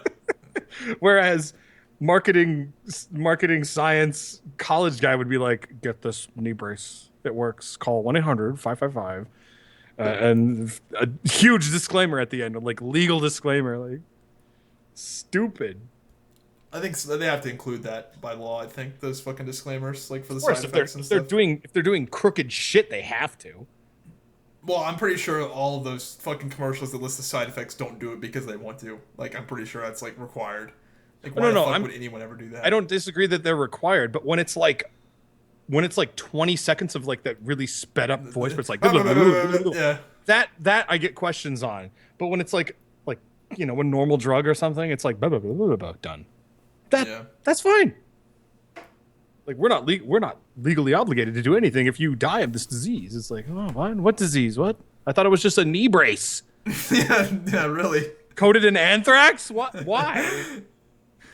Oh man. Oh, jeez. All right, man. Well, we've been going for a while. I mean, we could keep going, but I got to go to work tomorrow. I would actually vote that we go until you think that we can't go any further, since you have to work tomorrow. Mostly because this is a holiday podcast, where they may or may not get a podcast next week, because with holidays and New Year's and stuff, depending on what you fucking Christmas podcast, The Dream. I was actually going to talk about that because I was talking about how I'm not actually doing anything on Christmas Day. Yeah, Christmas Day is a Friday, which is when we typically do the shit. Well, then yeah. I'm looking through my topic list. UFC fight. There's not really much to talk about than that. I think we've hit pretty much everything. The Star Trek trailer. Did you see that shit? I did, and dude, it looks like. Isn't it directed by the guy who directed the last Fast and Furious film? I don't know what to think about that. I'm not a huge Star Trek fan. I could go either way, but it's just like, whoa. It looks like not Star Trek. Yeah, I know, right? It looks like Mad Max meets Star Trek. Yeah, my favorite comment on that video of the Star Trek trailer was like, wow, they really nailed the original Star Trek feel. Yeah, with the motorcycles and the ramps and shit. I don't know, man. It just seems like they're reaching.'re like grasping Dude, it does straws. seem like a fucking stretch. And they kind of fucked this up, because if this was I'm not gonna say that it's not a well-made film. It might be a little weird, but in seeing the film, it's like, well, in Star Trek they beam down to planets all the time. Okay, fine. But if it doesn't go above the line, they don't make them as much money, and it's like not that critically acclaimed. That's their done. Yeah. But knowing that this film is going to be the trailer that will play when you go see Star Wars: The Force Awakens, and it's not that great of a Trek movie, I think you fucked up. Yeah, I think a lot of people didn't like it. A lot of people. But there's an alien girl, Zybak. Kirk has to get laid. Yeah. So it's in the trailer. I'm not a Star Trek guy anyway. That's why I'm not like super upset. But I did think it was entertaining that so many people were. They're like, dude, this is fucking gay. Like, what sort of horse shit is this? And the other part of it is, you can tell they wanted to get on that Guardians of the Galaxy fucking. Yeah, that too. Yeah. Yeah, it's because the song that's playing is the song in the trailer. The song that's playing in the trailer is the song that is playing when young Kirk in the first movie steals his drunken stepdad's car as he's 10 years old. He's just driving it through the Iowa cornfields and shit. That song is playing. So they're like, remember that? He was driving a car and a song was playing. Fast and the Furious, here it comes. And it's just, and they're coupling this with, and I don't know if you've heard about this, they're coupling this movie or these movies with the idea that they're going to launch a new Star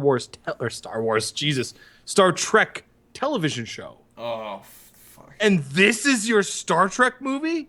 Oh. Okay. But wait till we see it. Maybe the trailer just has all the goofy, stupid shit in it, and it really is a Trek movie. Apparently, in the film, the Enterprise gets kind of destroyed. They do that shit every time, though.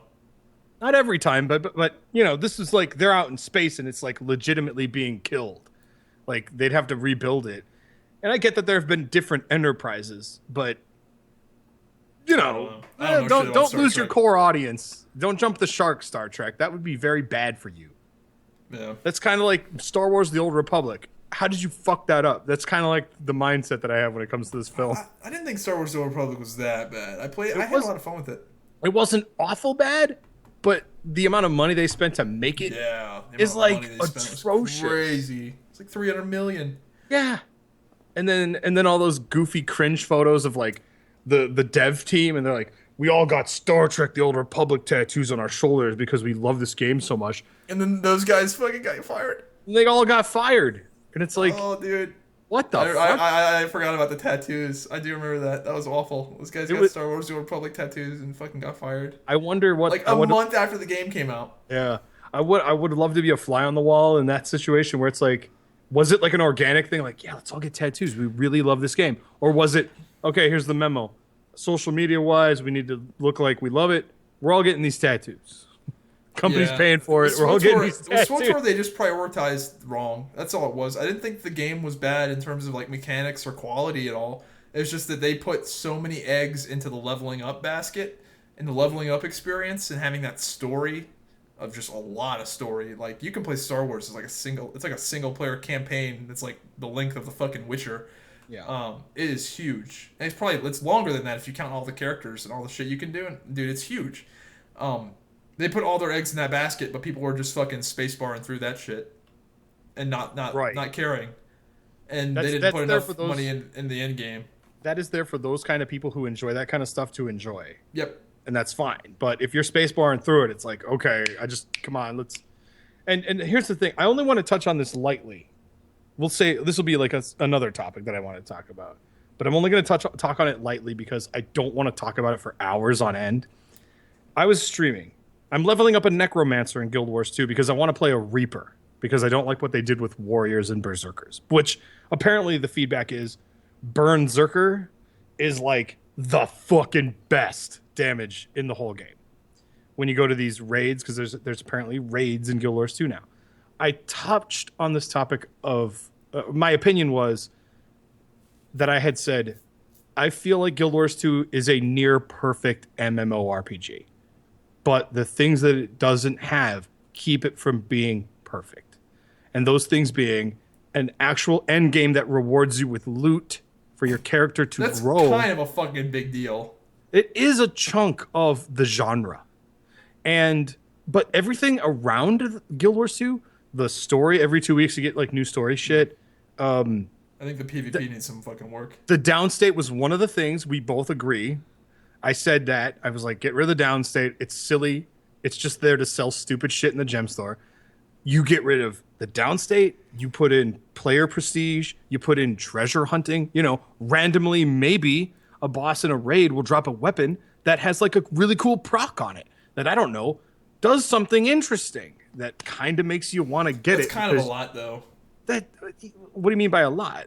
That's like a lot to ask for. Whereas if Star Wars: The Old Republic had like rated PvP and maybe a little bit better rating, it would have been a huge success. Like a fucking huge success.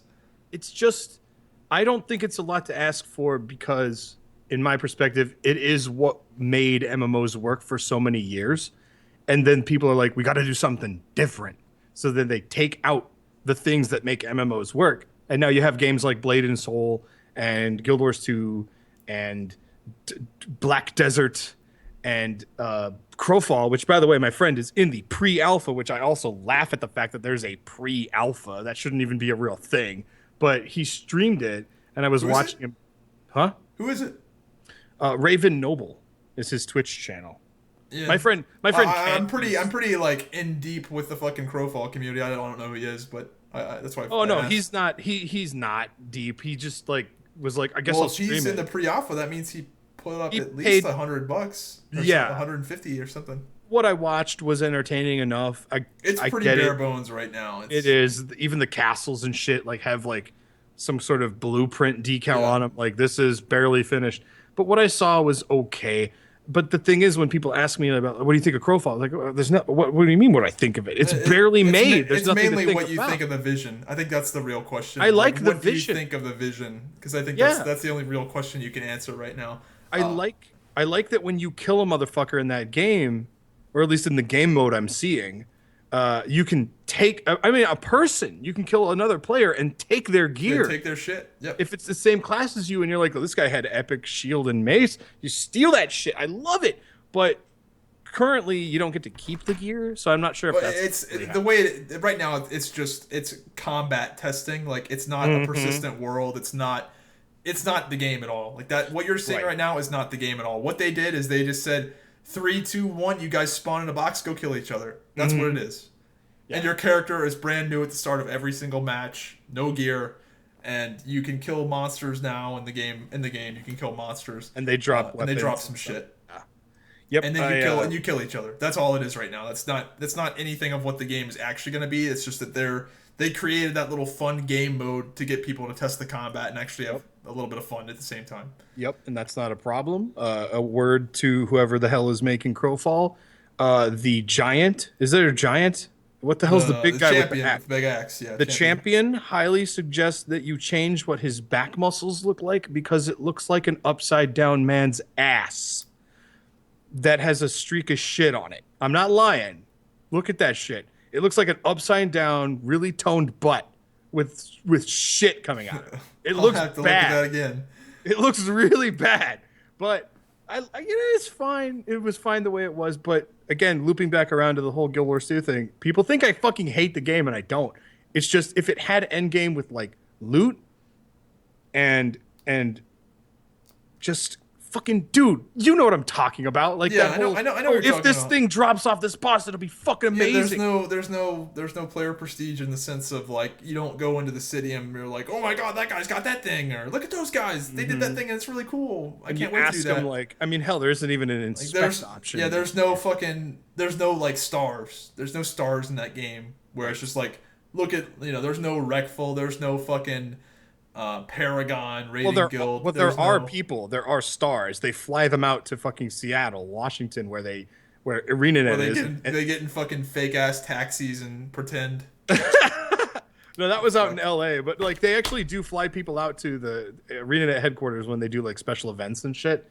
But still, there's no these people are barely anyone. Like who knows who the fuck? And that's not a shots fired thing at these people. It's hard to be somebody in that fucking game. It really is. I mean, there's a dude I know who lives 30 minutes away from me who streams Guild Wars 2 constantly. He's a very well-known guy in that community. But get this shit, right? As soon as I'm streaming, other streamers are getting together. They're all doing podcasts, 5-man podcasts. They're like, Dante's back.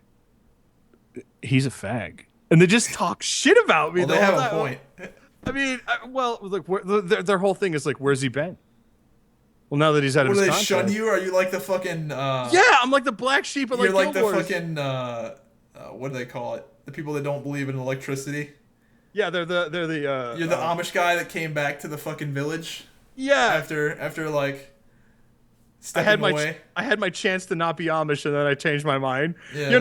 But like, see, I've never said I hate the game. But these guys are like, yeah, all I know about Dante is that he says he hates the game, and now he's back playing the game. So why is he playing the game? Must be because... I hate the same shit. Like, me and you are very similar in the way that we talk. Like, where, like, we'll criticize the fuck out of a game. Like, I'll talk so much shit about WoW, but then if I, like, say, like, oh, yeah, that Demon Hunter thing looks pretty interesting, people will be like, oh my god, Zybak said it looks interesting? Like... Yeah. How can you say it looks interesting? How can you say it looks... You hate WoW! You're supposed to hate WoW! Like, it's... And then I sit there and I go, Guild Wars 2 is a near perfect MMO, and like people in my chat room were like... they lose their mind. They were like, what do you fucking mean? You explain your actions. Trash! Right?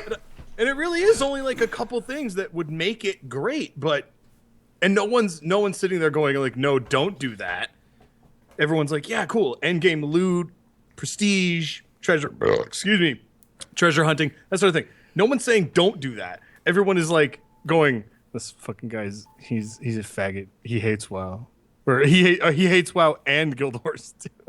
And it's just like, what the hell? Yeah, that's silly. I had something I was gonna say, but I forgot. I think I'm getting tired. Shit. Yeah, I forgot. It completely slipped my fucking mind. Jesus.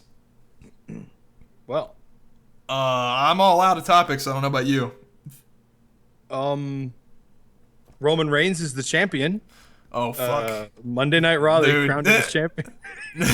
Please stop. No, it was great because like Vince McMahon came back. Dude. No, you got Hey, Superman punched Vince dude. McMahon. It's over.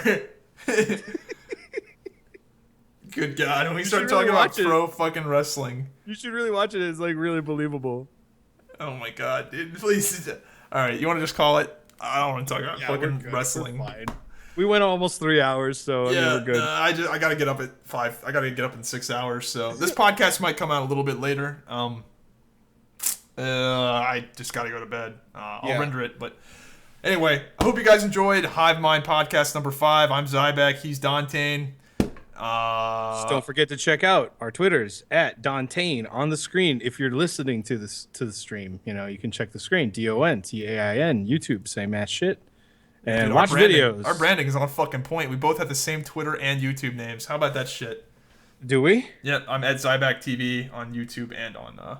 Oh, I thought you meant we had the same. No, like- we have the same. Like our branding for both our Twitter and YouTube are the same.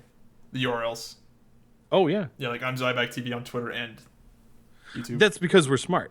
Yep. Don't go to Fucking college, shit. kids. Yeah. You don't learn this shit in school. Check out my stream. It's the same thing. Twitch.tv/Dante. I stream every day. I'm trying to. Anyway, I've been streaming the same every day, 5 days in a row. And you are working and maybe with some shit you might be doing. Yeah, I do YouTube casually. I'm a fucking scrub now. Subscribe. So yeah, another big thing. Be sure to leave podcast topic suggestions. If you want us to talk about something, let us know in the comments down below. That's very helpful because, like, seriously, like I read all the fucking I'm comments. just gonna talk about Monday Night Raw and how Roman Reigns Superman punched Vince McMahon in the face. Please not. So please leave suggestions. I'm fucking tired. Hope you guys enjoyed Hive Mind number 5, and we'll see you next week. And hopefully we'll both be able to see the Star Wars film. Yeah, I'm gonna see that motherfucker twice. Yeah. Take it easy. Take it easy, guys. Bye. This is Chad from ISIS. Whenever Chad's not busy terrorizing the free world, he's watching YouTube videos and not leaving likes or comments. Don't be like Chad. Leave a like and let me know what you think of this video in the comments down below.